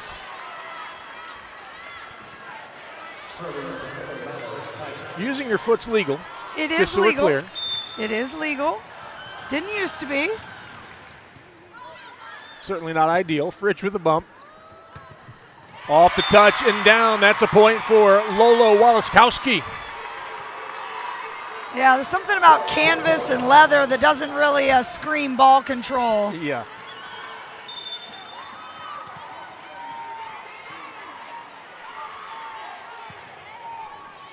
Middle back, Jurwa with the reception. Back row swing. Down and in, Pike. Mallory Pike, to be precise. Returning to the match is Leah Pike, and going to the serving line, Ryan Jurwa. St. Ursula 13, Anthony Wayne 7, set number 3. The Bulldogs trail 2-0 in the sets scoring. Oh, great coverage on the backside by Walaskowski. That could have been disastrous for the Bulldogs. Instead, and a great opportunity, though that one goes long. Bulldogs looking for a touch. They're not going to get one. Yeah, in fact, there was a net call again on the Generals. I do like what St. Ursula did here, running a little bit of different defense, and even the play before that, they ran a ball in what is essentially the 3 zone. We've got something was stuck to the bottom of one of the players' shoes, and so they've had to do a little, you know about the shoe game, having you got to take care of your soles. You got to take care of your soles. Your shoe game has to be on point. Even if you're on the bench or pacing the sidelines, which is what normally happens with me. Looks like everything's cleaned up. Yeah, it was Walaskowski was the one who had something attached to the bottom of her shoe. All square now. Quick one in the middle. Pike sends it across, but it's blocked. Go to Pike again. Off the touch. Fritsch. Back row. Dug out by Jerwa. Back row. Hit by Pike. Out. St. Ursula doing a really good job that time of slowing down Pike. 2 blocks kept in play. A great dig by Jerwa, but then the attack out of bounds. Maddie Cho to the serving line for the Bulldogs. Cho serves down the line, dug out. Pike in the middle. Good reception. Outside. Gently sent across. Way nice dig by Charlie Gardner. Back row swing by Pike. Good reception. Overpass. And there's Leah Pike to send it home. Nice, really just kind of expectation of that overpass. Leah Pike gets up in the air, one hand, but doesn't totally break the plane, which would be called over, but uses that wrist action for that overpass kill. Jessie Kennelly dunked across. That was really well done by Emsley Vennard. Yeah, and Vennard that time, so she has scored once before in this 3-set match, and that was behind her head. So the base defense in perimeter of Anthony Wayne was a little bit slack and allowed for that unexpected dump to the middle of the floor. 3 kills on 5 attacks for Vennard. Slide down the line, and great effort. I mean, tremendous effort by Penelope Bollinger sliding, but she's unable to dig it up, and the point goes to Pike and Anthony Wayne. 16-9, St. Ursula on top as Charlie Gardner goes to the serving line for the Generals. Yeah, we've seen, as expected, the hustle, and you see there with that replay, she even slid off of the wood playing surface onto the concrete. There's an ace, Charlie Gardner.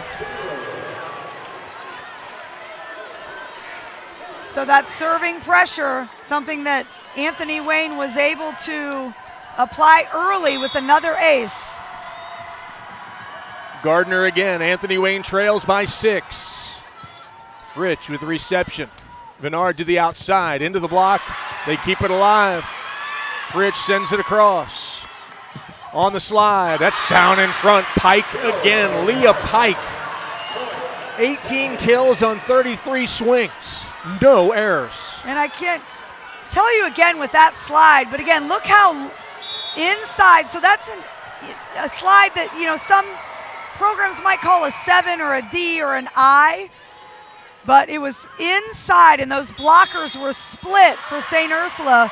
I'm telling you again, the net fouls are really damaging some of this incredible offense from Anthony Wayne.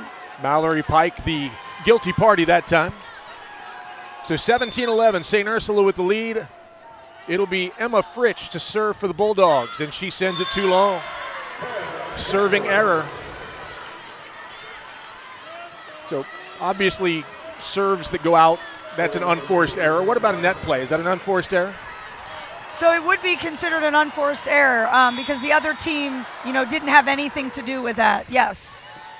So we've seen several of those on Anthony Wayne's side of things. That was just a good swing by Creech. She hits it off the block, tools it perfectly, and the point goes to St. Ursula. They lead it 18-12. Again, take a look, Molly Creech just really up and able to use that inside blocker's hands. And we haven't called her name a lot this set, but it also means her offense is a little more varied, but man. You're following along with us again. That's the third 5 that Mallory has hit. Mallory Pike has hit, and you know, I think we talked about earlier about having the Pike sisters in your program. Yeah. And again, Jerwa, you know, ensuring that their setter has the ability to get them the ball, but man, they are really a pleasure to watch from a coaching perspective. Between the two of them, they have 81 attacks through this first 2+ sets. There's a big swing. Jerwa with the dig. Is it going to stay? They do. They're able to get it over. Vennard with set to the outside. Down the line. Point Creech. Point Bulldogs. They lead it by 6, 19-13. Yeah, one of the few times that Rieger, the setter for Anthony Wayne, hasn't been able to defend that ball. Creech from the serving line. Good reception in the back. Bumper. Pike. And it can't be received by Creech. She doesn't make a lot of mistakes, but that one hit off the bottom of her arms, and that's a point for Anthony Wayne. They get the serve back as well, trailing by 5. Yeah, and actually Creech there in perfect position. She honestly just had her platform too high for the way that ball dropped off of Pike's hand. Good dig in the back row from off the net, and that's airmailed Wallaskowski. So Anthony Wayne will get it back, trailing by 4, 19-15. Into the serving line, Mallory Pike. Pike has 2 service aces through the match so far. This one received. They keep it alive. Sent deep, Pike comes up with it. Outside, Gardner, dug up by Fritsch. Outside, Wallaskowski off the touch and the point. So the sophomore making her presence known here in this match. Wallaskowski now 5 kills on 18 attacks with only 3 errors. And again, take a look at that. Able to see the outside of those right blockers' hands. And again, the balance in offense for St. Ursula is what has allowed them to really be in command most of this third set. Jurwa with a bump to the back row. Pike spikes it into the net. 21-15, St. Ursula leads. To the serving line, number 8, Lauren Dorger, but not before. A timeout on the floor called by Anthony Wayne. 21-15, more to come after this timeout. You're watching Championship Volleyball on the NFHS Network. Thanks.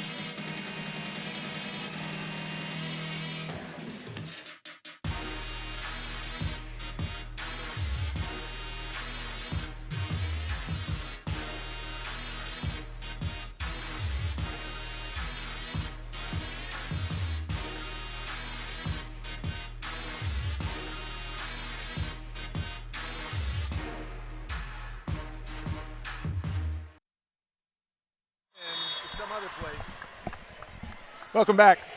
21-15, St. Ursula leading Anthony Wayne. He's having a conversation off mic with Jackie Klein. Jackie will be with Justin Renner for the next championship match. 4 champions will be crowned today here at Wright State University. You can see Anthony Wayne talking to each other, kind of planning for a way to try to climb back in here because they are up 2-0. Good cut shot, good dig. Back row, right past the arm of Mallory Pike. That time her platform was just a smidge low. Yeah, and she did touch that one, which is why she had that kind of neutral reaction. The ball did go out, but our officials saying that it did graze one of her arms. Jurwa comes up with the good reception from the serve. Back row swing by Pike. And we've got a net violation called against the Bulldogs, number 5, Nia Jones in the net. And that's really an unforced error because they weren't even in attack mode or block mode at that point. Yeah, take a look, and yeah, you can see that there coming down from that block. Ryan Jurwa, middle back is the serve. Set to the backside. Huge net there. That's Charlie Gardner. She said, "I'm sorry," immediately. Yeah.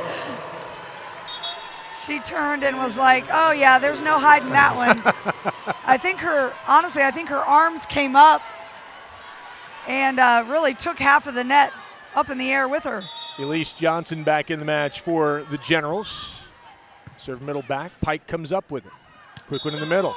They're going to call a double on Rieger. The second time they've gotten Rieger on that in this match, but Rieger's been very good for the most part. Maddie Cho to the serving line for the Bulldogs, and this is set point for St. Ursula. Good reception. Middle, Pike hammers it down. Leah Pike for the kill. 19 kills on 34 attacks and no errors. And honestly, like from a coaching standpoint, the no errors thing, this is a performance of a lifetime. Yeah. With how many swings she's had, the ability, her vision is something that needs to be talked about. Her timing, her athleticism, to not make any errors is astounding. Kennelly with a huge dig on that last attack. This one's staying up, can't be dug up. Kennelly did her best, but the official said it caught the floor, so that will do it. St. Ursula gets their 25th point of the third set, and they start to climb back in. They trail the match 2-1, but they win set number 3, 25-17. Set number 4 on the other side of this timeout. Stay with us. You're watching Championship Volleyball on the NFHS Network.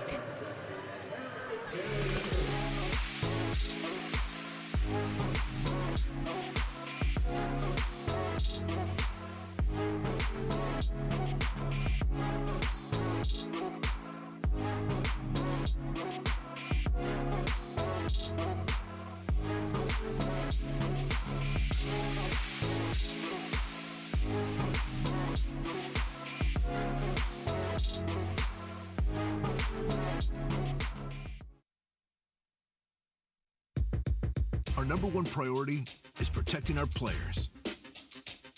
That's why we're writing new rules for the sport and developing innovative educational tools that protect our athletes. This is player protection. This is high school football. High school sports teach kids so many life lessons. But less than 5% of high school student athletes play sport in college. That's why it's so important that you sports coaches go beyond the X's and O's. And teach skills that will stay with kids long after their playing days are done. So who is a coach that coaches beyond? A coach who cares. When I coach beyond, I am authentic. I know that I can count on my coaches to show up every day. I know that I can talk to my coach on and off the court. We all want to win, but coaching is about relationships. My coach creates a sense of belonging for everyone in our program. A coach is a teacher and a role model. My sport is my last classroom of the day. I'm still learning after the school day ends. We establish expectations for being a member of our school community. I'm held accountable. And I think about more than myself. We place our student athletes' physical and mental health as our top priority. My coach creates a safe environment to practice and compete. That's why it's so important that coaches go beyond the X's and O's. Please join the Ohio High School Athletic Association, Life Sports at The Ohio State University, and the Susan Crown Exchange as we continue with our goal to train 1 million coaches. We can all coach beyond.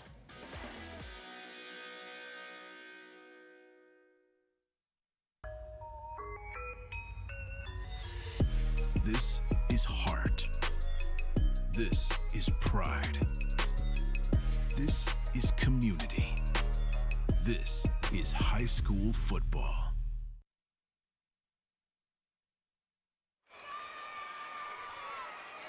Set number 4 about to get underway here from the Nutter Center. And Michelle, we have seen just a whale of a volleyball match thus far. Anthony Wayne took the first 2 sets, 25-23, 25-20. St. Ursula responds 25-17 at number 3. And what you're starting to see is obviously good teams figuring each other out. St. Ursula's hitting percentage has gone up. They hit .355 in that third set. And Anthony Wayne's has been a little bit of a roller coaster. 424 in the second set, but only 135. Now, due in part to the better blocking by St. Ursula, I mean, and the more varied offense. What you're seeing is Anthony Wayne having to be responsible for more than just Creech. So I think the stats are really giving us a good picture of teams figuring each other out, coaching staffs really working hard. Yeah, Simona, Walaskowski, Jones all have played a bigger role in that third set. Jerwa with the serve to start set number 3, and here we are. Quick one in the middle. Pike again elevates high. Good dig by Fritsch. Walaskowski sends it across. Rieger in the middle. Out of bounds on the touch. The point goes to Anthony Wayne, 1-0. And with that touch, Pike stays perfect in terms of no errors on her swings. And I don't want to, underestimate what kind of a match she is having from an attacking standpoint. It is remarkable. Into the block and down. That's a good swing And that was number 9, Gabby Simona. Simona, 6'3" junior. She heads out of the match into the serving line for St. Ursula, number 10, Maddie Cho. Cho, a 5'7" junior defensive specialist. She has come in to serve for Simona all match long. Charlie Gardner with the reception. Bumper to the back. Pike sends it across. Outside. Outside, Gardner. Oh, can't get it to go. Tried to gently toss it across. It sat on top of the net tantalizingly, but did not go across. St. Ursula leads it 2-1.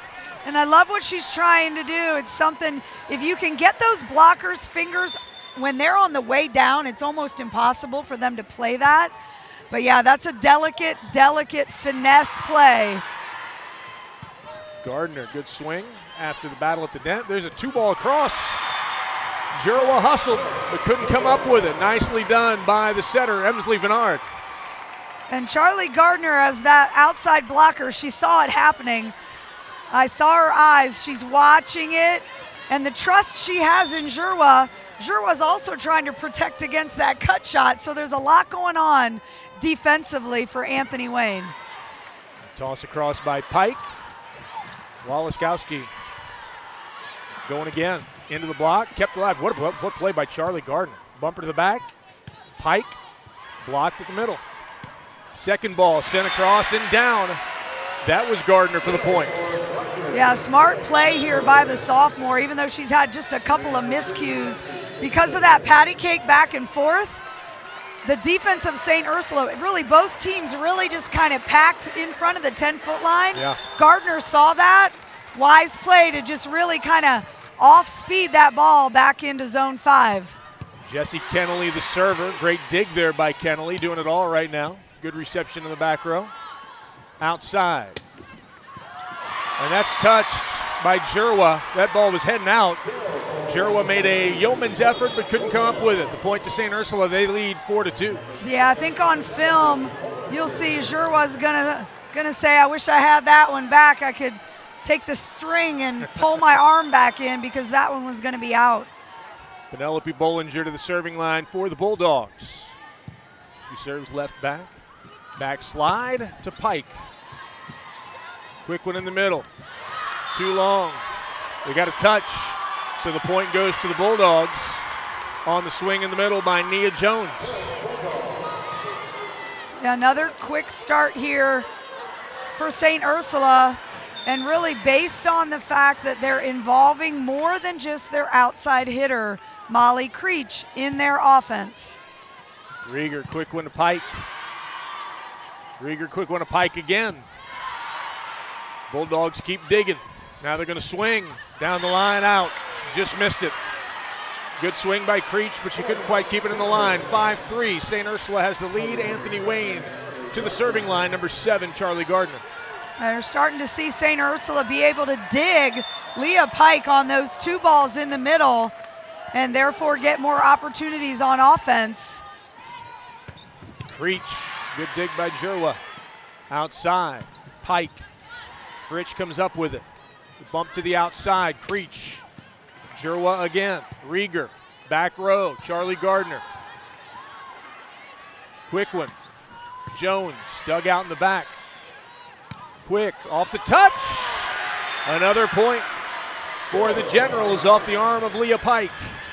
Yeah, and what Pike did there that I like, again, the quick arm speed, but the fact that she was up, she wasn't at the top of her jump yet, and she went ahead to swing so she would catch the blocker's fingers. Really, really smart play there by Leah Pike. Creech with a huge swing. Good dig by Jurwa, and here come the Bulldogs on the offensive again. Creech again down the line. They've got a touch. Point goes to the Bulldogs. They lead it by 2. And I'm not sure whose fingers got that, whether it was Rieger on the block. We'll take a look here.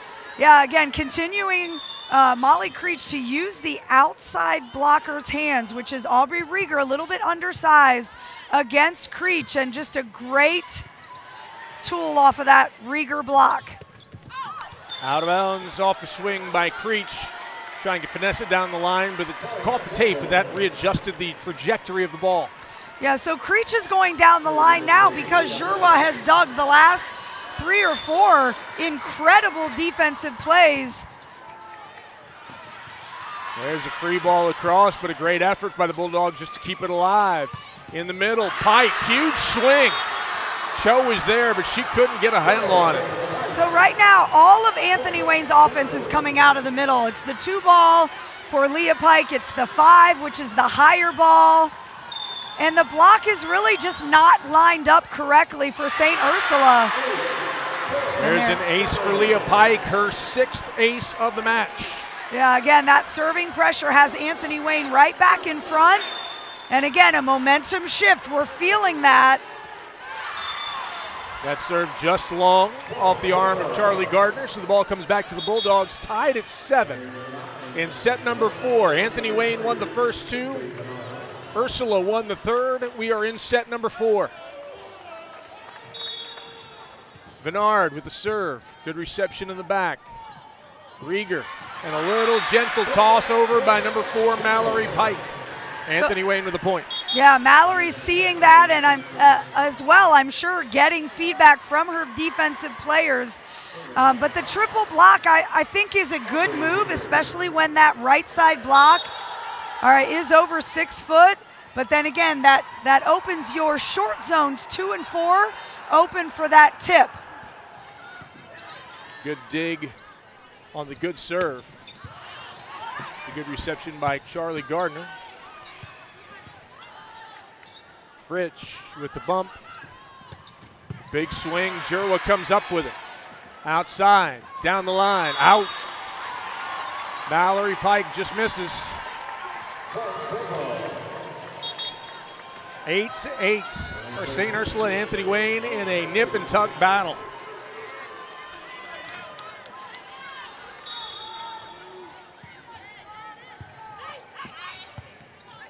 Good job keeping it alive. Free ball across. Here come the Bulldogs on the attack. Back set, big swing, dug out nicely by Rieger. Pike sends it across. Middle back, right down and out. And the official on the other side has a touch. So I believe that was.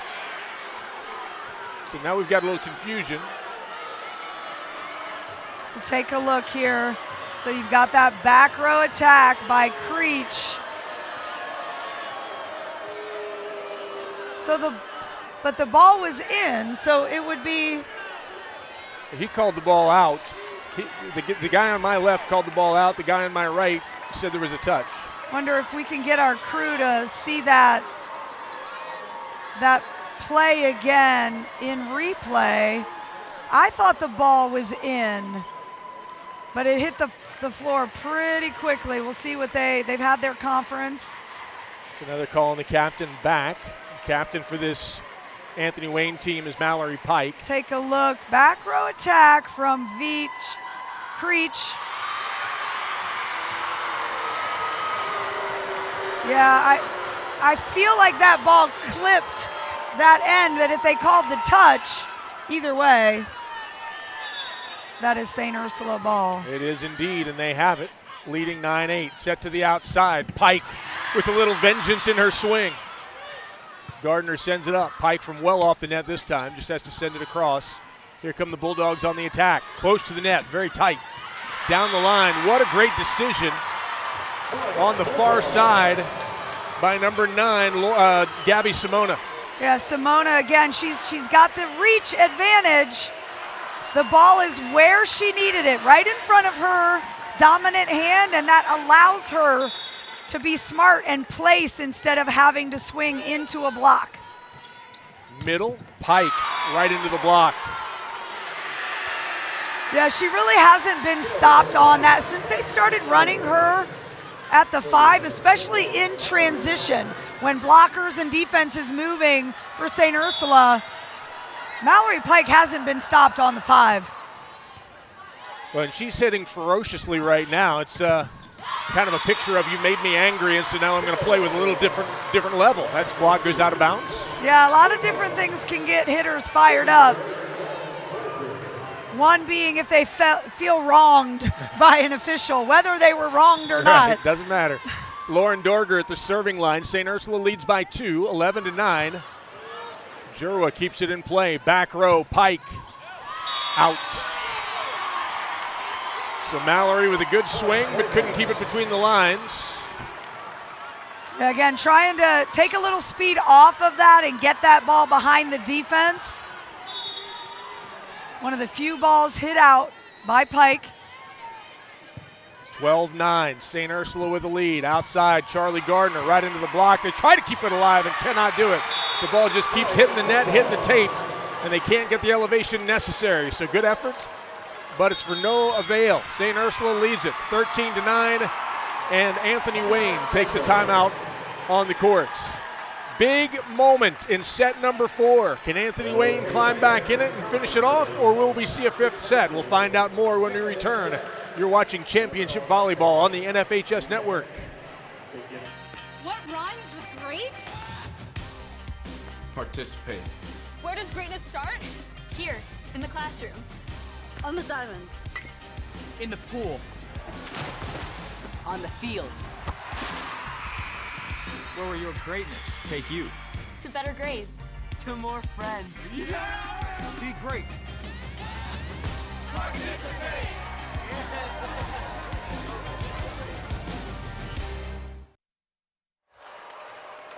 The PA announcer here at Wright State University just said it would be a good time to stand and stretch, and I looked at both student sections and neither have sat since the match began, so they've been standing and stretching for about an hour now. Read the room, come on, read the room. Well, there's plenty of adults that are still sitting. Yes, this is true. They are taking it in with a much more reserved approach than the student section, but the student sections for both of these schools having a great time. 13-9, St. Ursula leads Anthony Wayne out of the timeout. Back to the serving line is Lauren Dorger. Dorger's serve, received by Jurwa. Back row, Pike, out of bounds. Mallory Pike has kind of lost her rhythm a little bit. They need her to rotate around and get in the front row, but some things have to happen before that happens. But just having a little bit of trouble as she's off the net in the back row right now. Back set to Pike, trying to get her on course. Set to the outside. Good reception by Rieger. Bump set, Charlie Gardner down the line, out of bounds, no touch. And the wheels have kind of come off for Anthony Wayne in this 4th set. They're having a tough time putting the ball inside the court. St. Ursula leading now by 6, 15-9.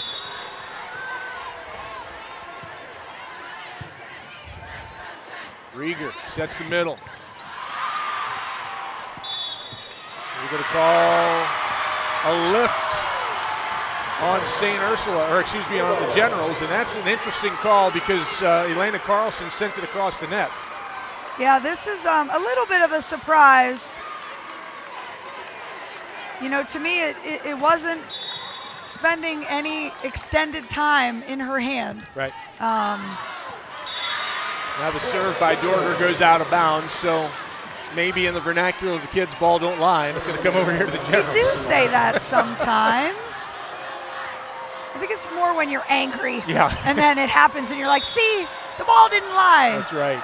Okay, we're not dealing with Wilson here on Castaway. The ball does not have a personality. A big serve and an ace for the Generals as Ryan Jurwa does the honors at the serving line. Anthony Wayne still trails by 5. Yeah, really a great rotation here for Anthony Wayne, not only with Jurwa serving, but Leah Pike in middle front. Back set into the antenna, not the antenna, but the tape. They're asking for it to hit the antenna. I think it was the tape, though. Again, I'm not at the advantage here, but we can take a look. We'll get our answer. Oh, no, that was all tape. That was not antenna, and I know the players don't have the view that we have from this awesome net cam, but that wasn't anywhere near the antenna. So we're going to have a second 4 official conference here. And I think that's what our line judge is saying. It wasn't anywhere near the antenna. So he brings Mallory Pike back over to give the explanation. The antenna does move. Yeah. You know, for those of you that are watching here or at home, it does move because it is attached to the net in two places. But it was very clear that the line judge got the call right. It was not an antenna ball by St. Ursula. Maddie Cho to the serving line. St. Ursula leading by 6. She serves the back left. That's where Gardner resigns. There's one into the block. First attack error by Leah Pike. Timeout taken by Anthony Wayne. 18-11. St. Ursula with the lead in this 4th set. They needed to send it to the 5th and deciding set. We'll see if they can hang on when we come back. This is Championship Volleyball on the NFHS Network.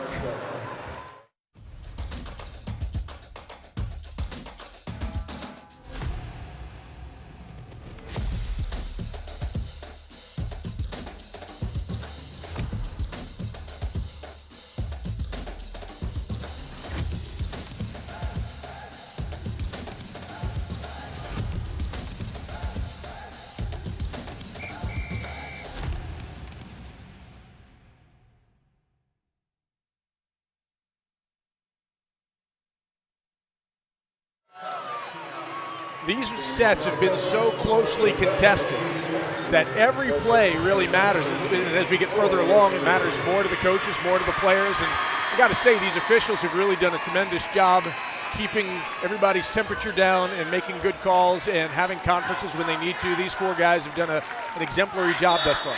Well, and to the players who are interacting with the officials have been wonderful. You know, everybody as a captain and a coach is allowed to ask a question.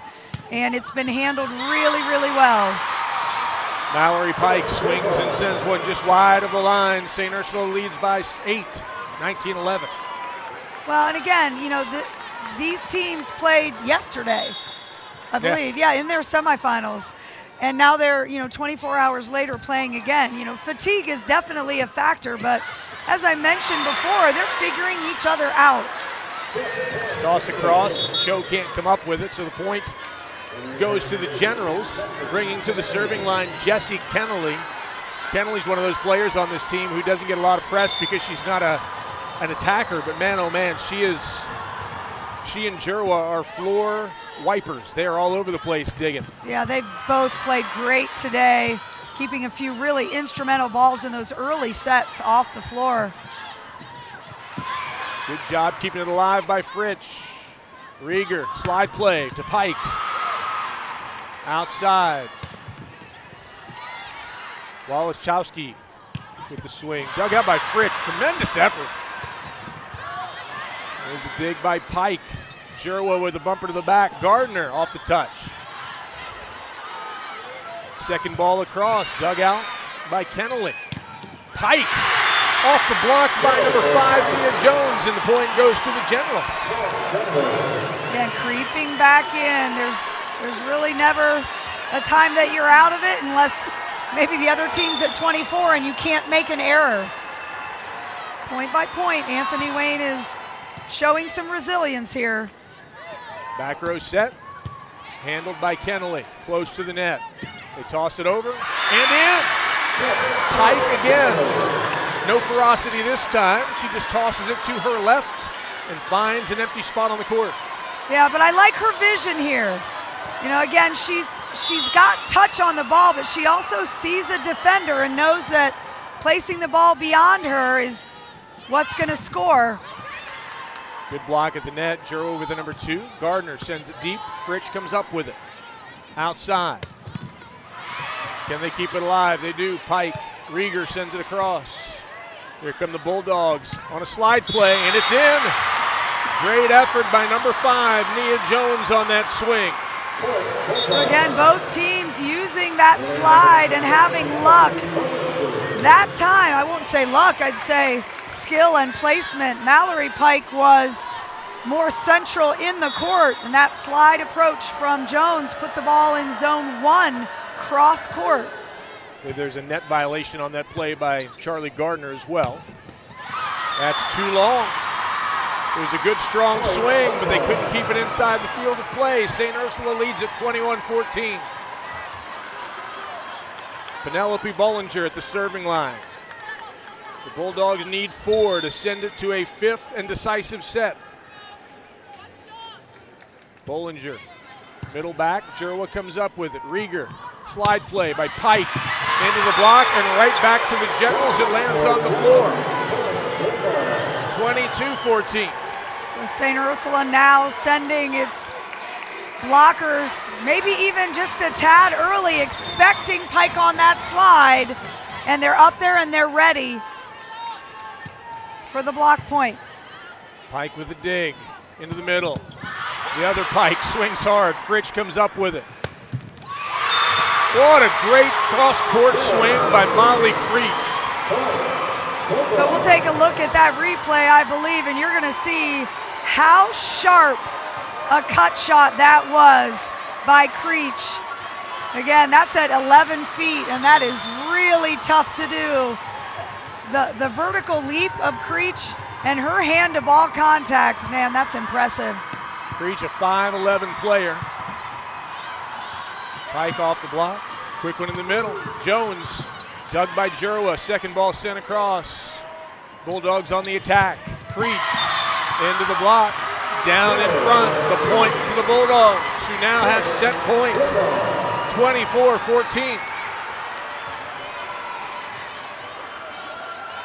Bollinger to send it to a 5th and decisive set. If she can score on this serve.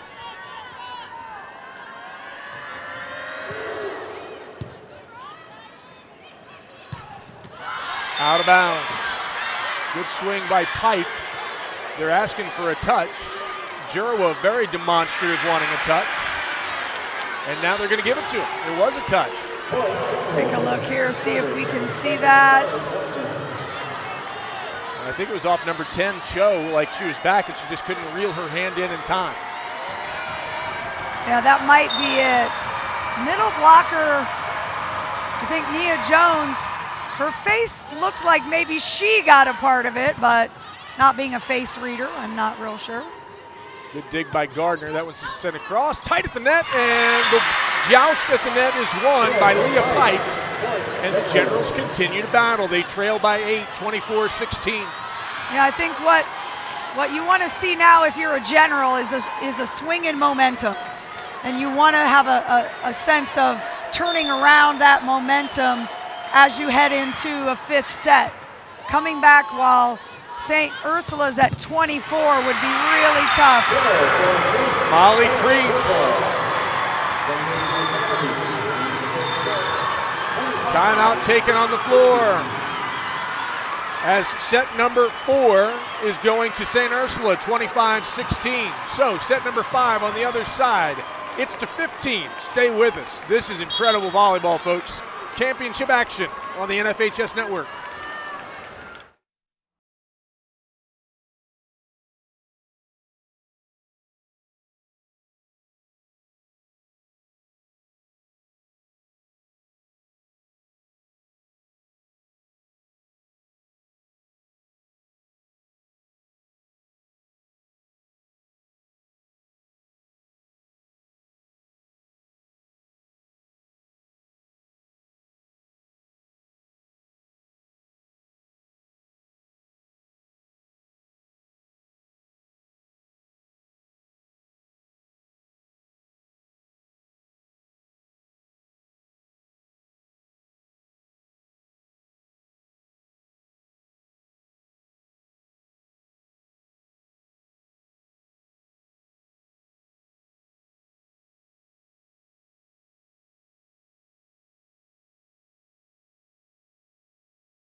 This is heart. This is pride. This is community. This is high school football. #1 priority is protecting our players. That's why we're writing new rules for the sport and developing innovative educational tools that protect our athletes. This is player protection. This is high school football. Are you an enthusiastic sports fan? Want to have fun and get in on the action? Heck yes, that'd be awesome. Have great attention to detail. Want to stay active? Definitely. Want to give back to the student athletes in your community? Obviously, yes. Then you'd make an excellent high school sports official. We need more officials across the country because with no high school officials, there are no high school sports. Sign up today at highschoolofficials.com.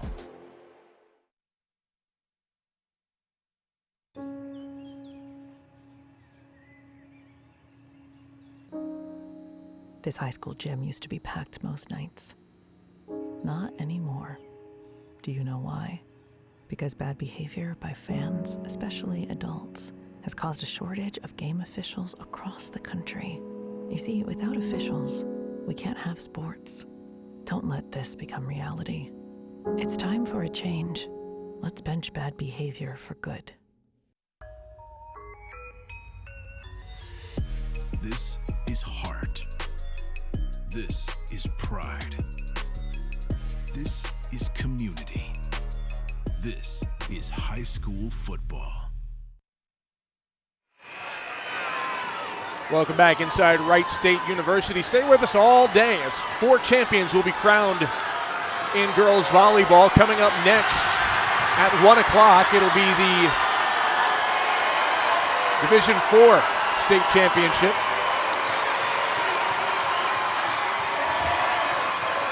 Well, you can sense it. The crowd knows that there's no set after the 5th. That's right. Just points.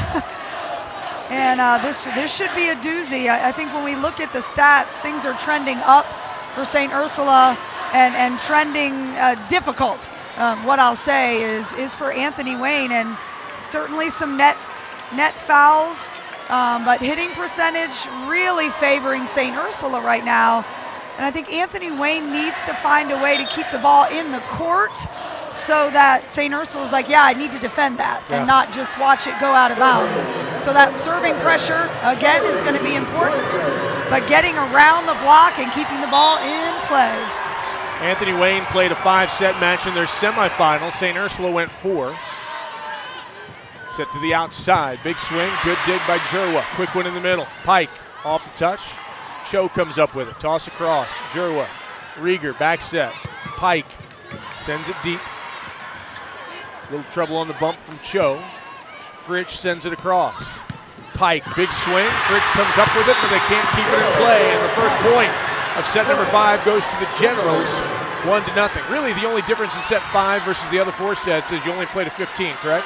Yeah, you still got to win by 2, so this thing could go 32-30.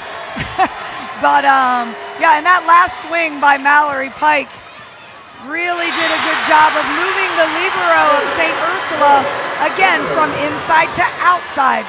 And that's a tough ball to keep in play. Charlie Gardner just served an ace that painted the back line, so Anthony Wayne up 2-0. Stay with us in the postgame as we will have the presentation of the runner-up and championship trophies and medals. Tossed across, good coverage by Pike. Quick one in the middle to the other Pike.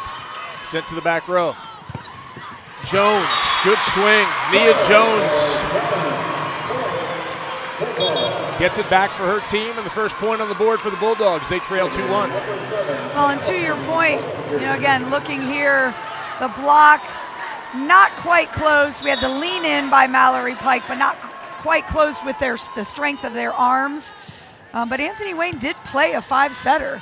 And, the fact that these girls might be tired is very, very true. Doesn't mean they're not going to fight.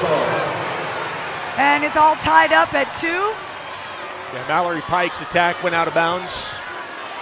And so it's Penelope Bollinger serving. This will be her second serve in this rotation. She skips forward and sends it middle back. Rieger, slide play. Pike into the block, keep it alive. Outside. They keep it alive, do the Bulldogs. Outside, Creech off the touch. That's a point for the Bulldogs. They lead it 3-2. And again, the block, right now the rotation that Anthony Wayne is in, it is their smaller block. It is their setter, Rieger, at 5'7".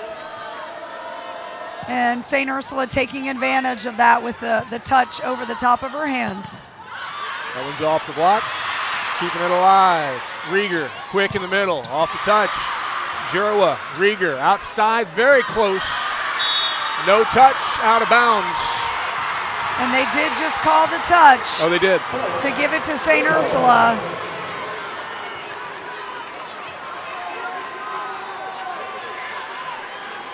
Watch we'll it take here. a look at the replay.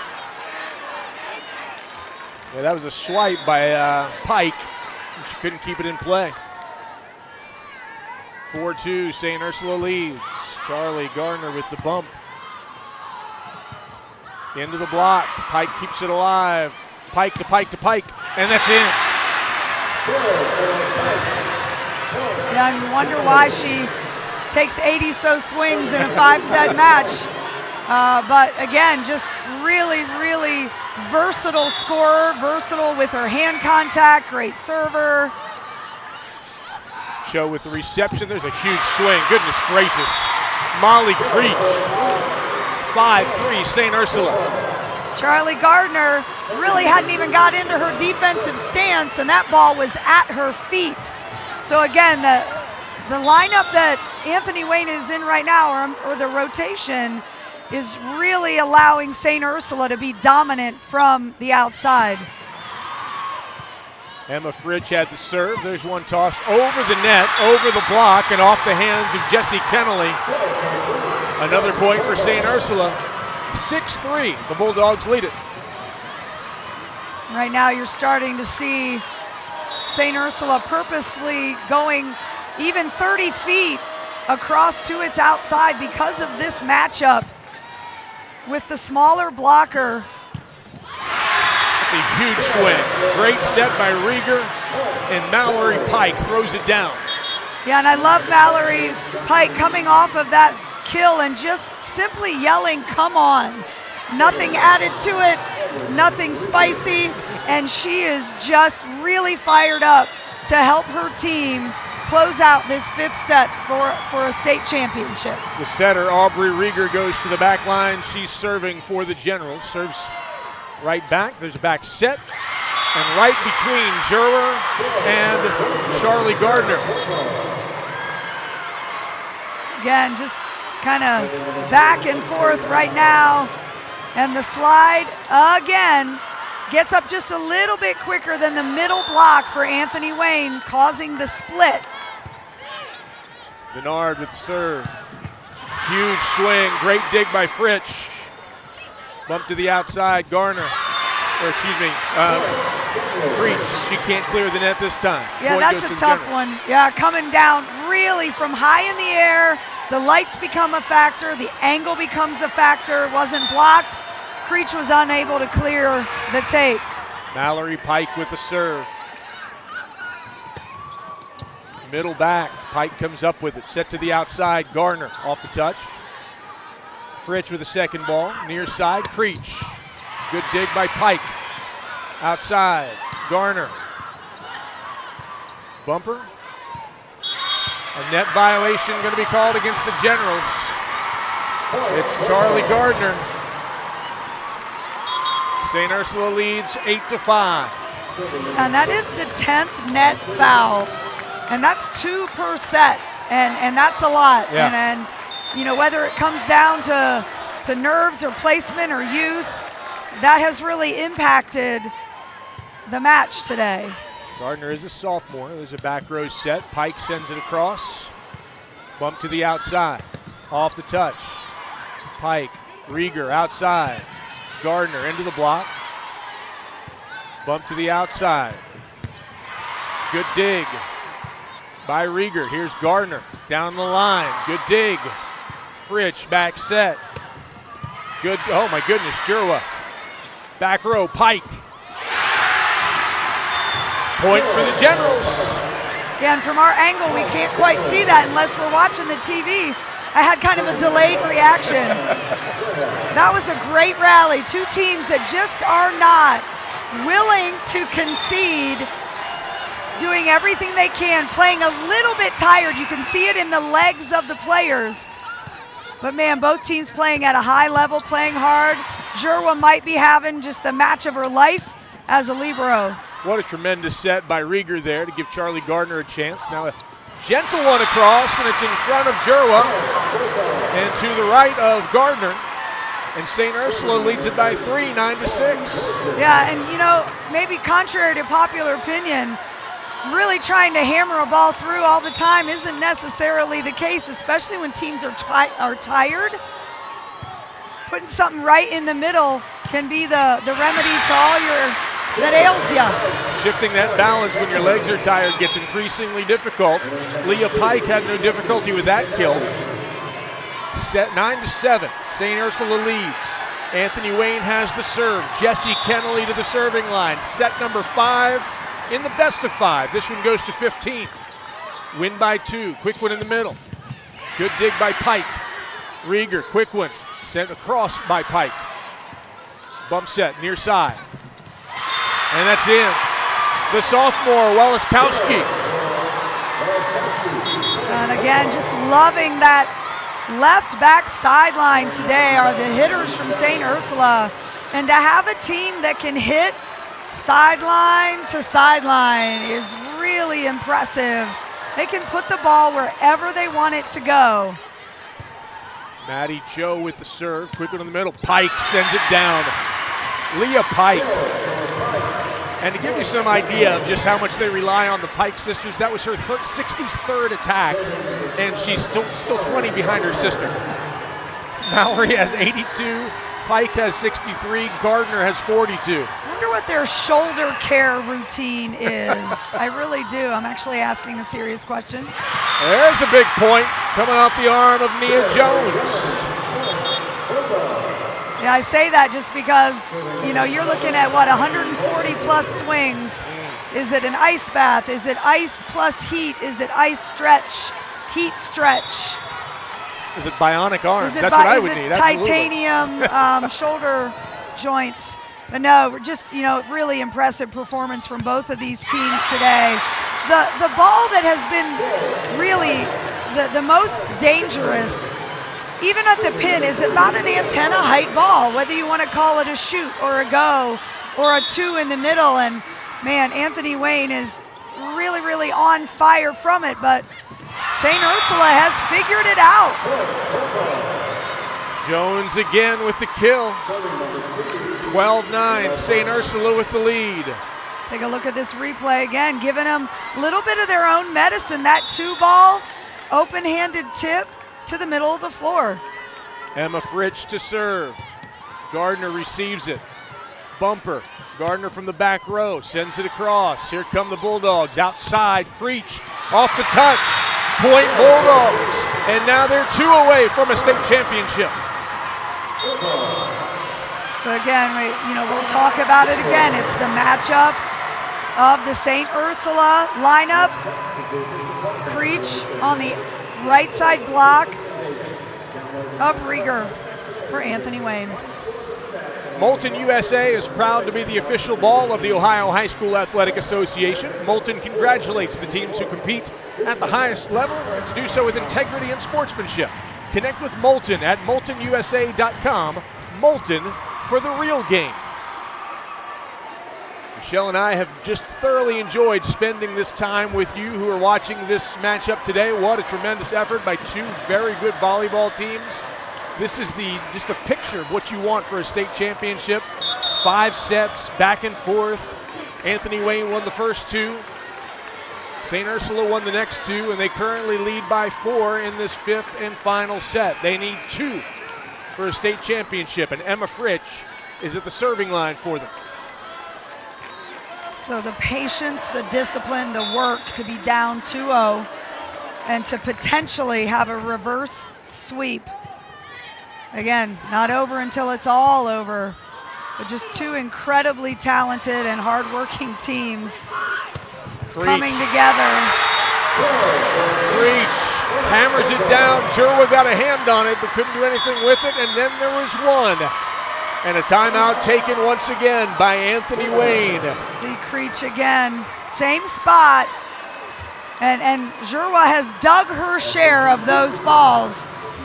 But it's tough with the speed and really takes no time at all for that ball to hit the floor. And Ursula's low to the floor.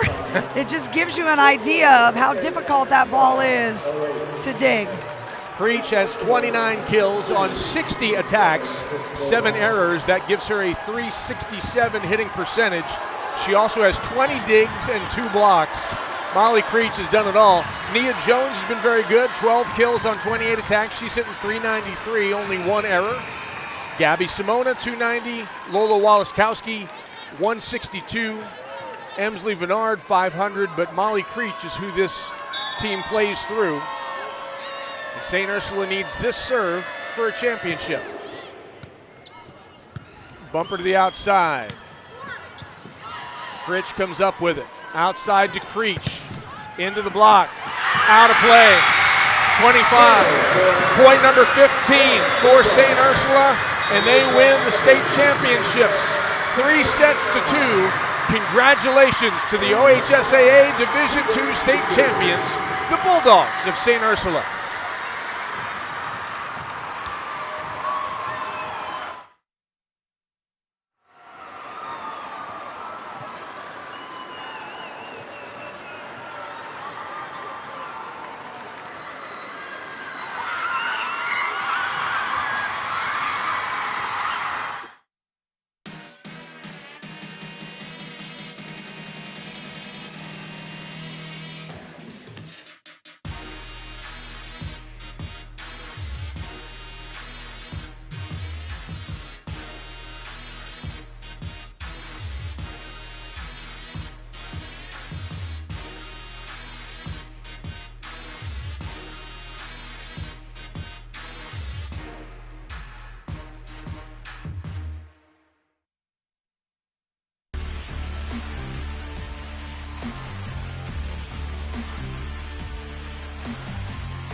High school sports fans, relive your favorite moments. Just click the shopping cart below the video player to get your digital copy today.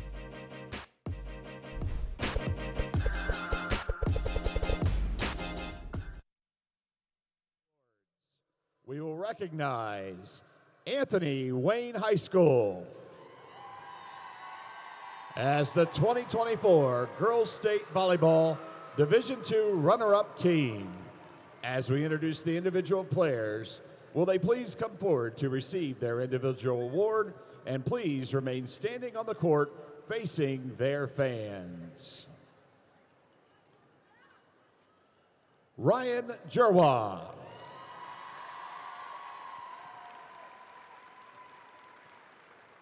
Jesse Kennelly.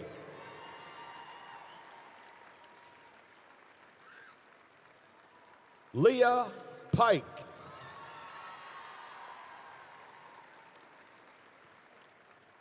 Mallory Pike.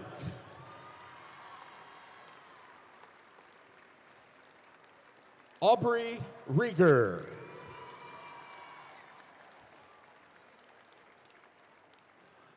Elena Carlson.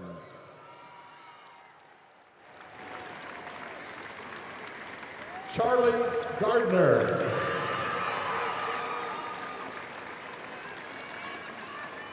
Taylor Wilson. Kinsey Butler. Elise Johnson.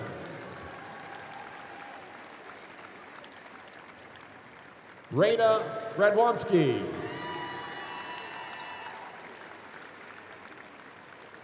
Maddie Blevins. Addie O'Shea. Statistician Clara Euler. Assistant Coach, Jillian Stowicki.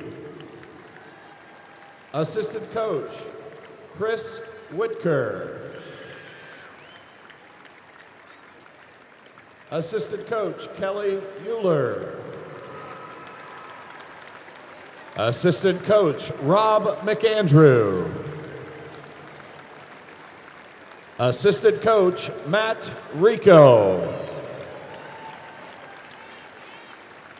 And the head coach of the Generals, Chrissy Graven.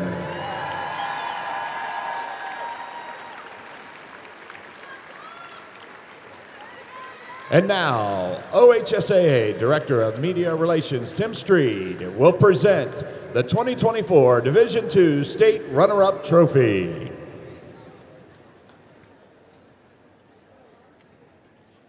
Ladies, you have just accomplished the most successful season of volleyball in Anthony Wayne history.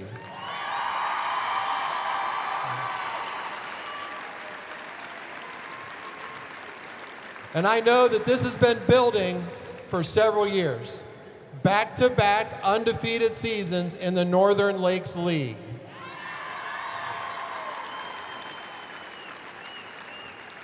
In every season, and this season in particular, it is always a privilege to work with your team, your coaching staff, your administration, and to see the sea of blue come down from Northwest Ohio to root on the Generals. This is Jay Selgo. He's president of the board of directors from Archbold, and it's my honor to give the Division II State Runner-Up Trophy to the Anthony Wayne Generals. Congratulations.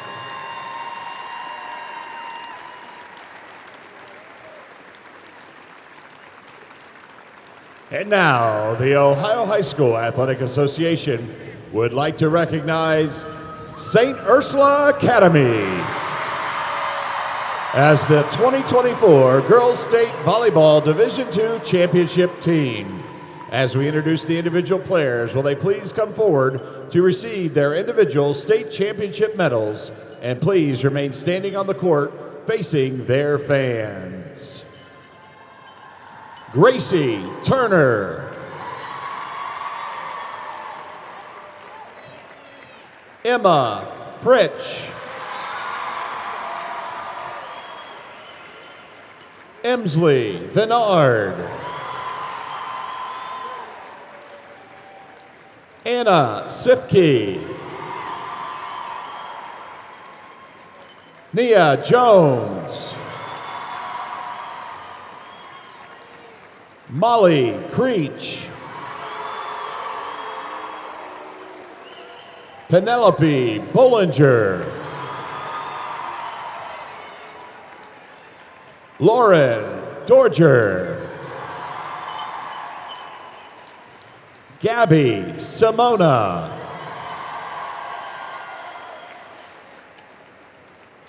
Maddie Cho. Aubrey Sipke. Isla Ronay. Lola Walaskowski. Cameron Lowe. Macy Jones. Athletic trainer Anna Callahan. Assistant coach Christine Carroll. Assistant coach Olivia Dannenauer. Assistant coach Mia Stander. Assistant coach Nicole Miller. And the head coach of the Bulldogs, Gretchen Krumdick.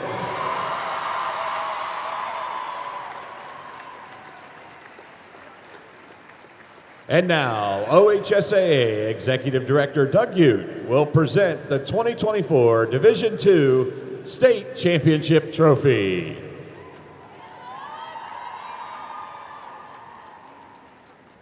What do you think? You think SUA's back?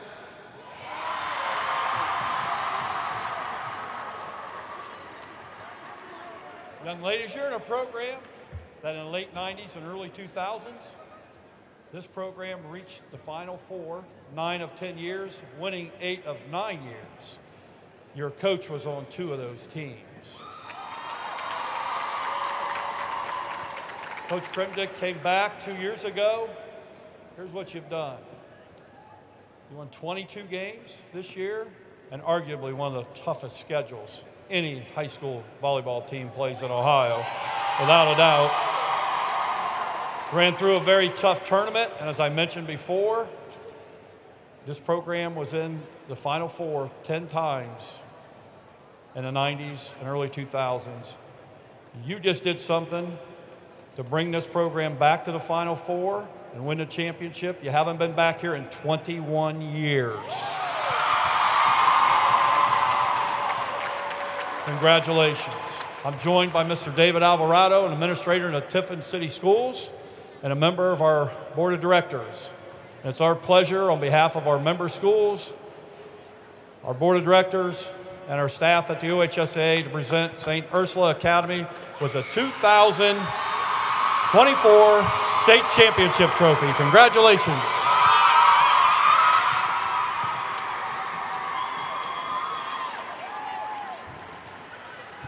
Thank you again, ladies and gentlemen, for your attendance at this state championship event. The student athletes, their schools, the OHSAA, and staff here at the Nutter Center appreciate your support. As you exit the facility, please have safe travels back to your community. If you wish to meet the participants from today's contest, if you are from St. Ursula Academy, you may meet them in section 224. And if you're from Anthony Wayne High School, you may meet them in section 201. Once again,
High school sports fans, relive your favorite moments. Just click the shopping cart below the video player to get your digital copy today.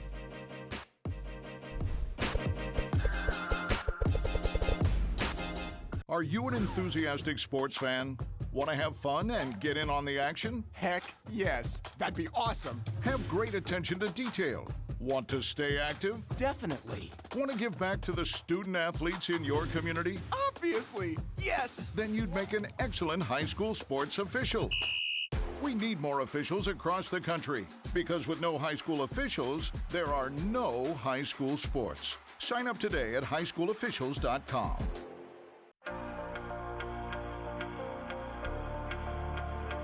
I just wanted to play.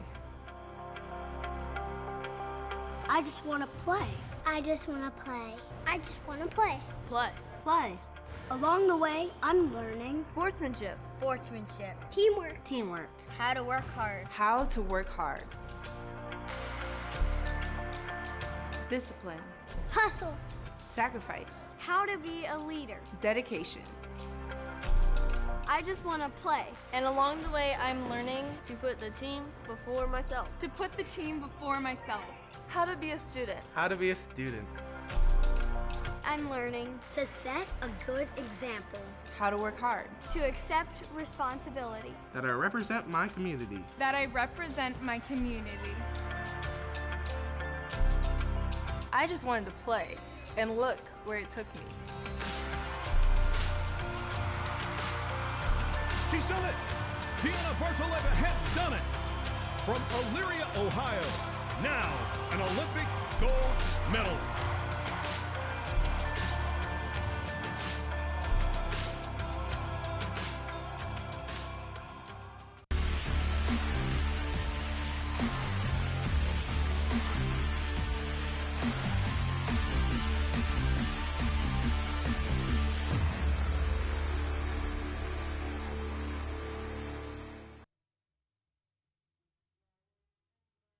It's known as a reverse sweep. Anthony Wayne took the first 2 sets, 25-23, 25-20.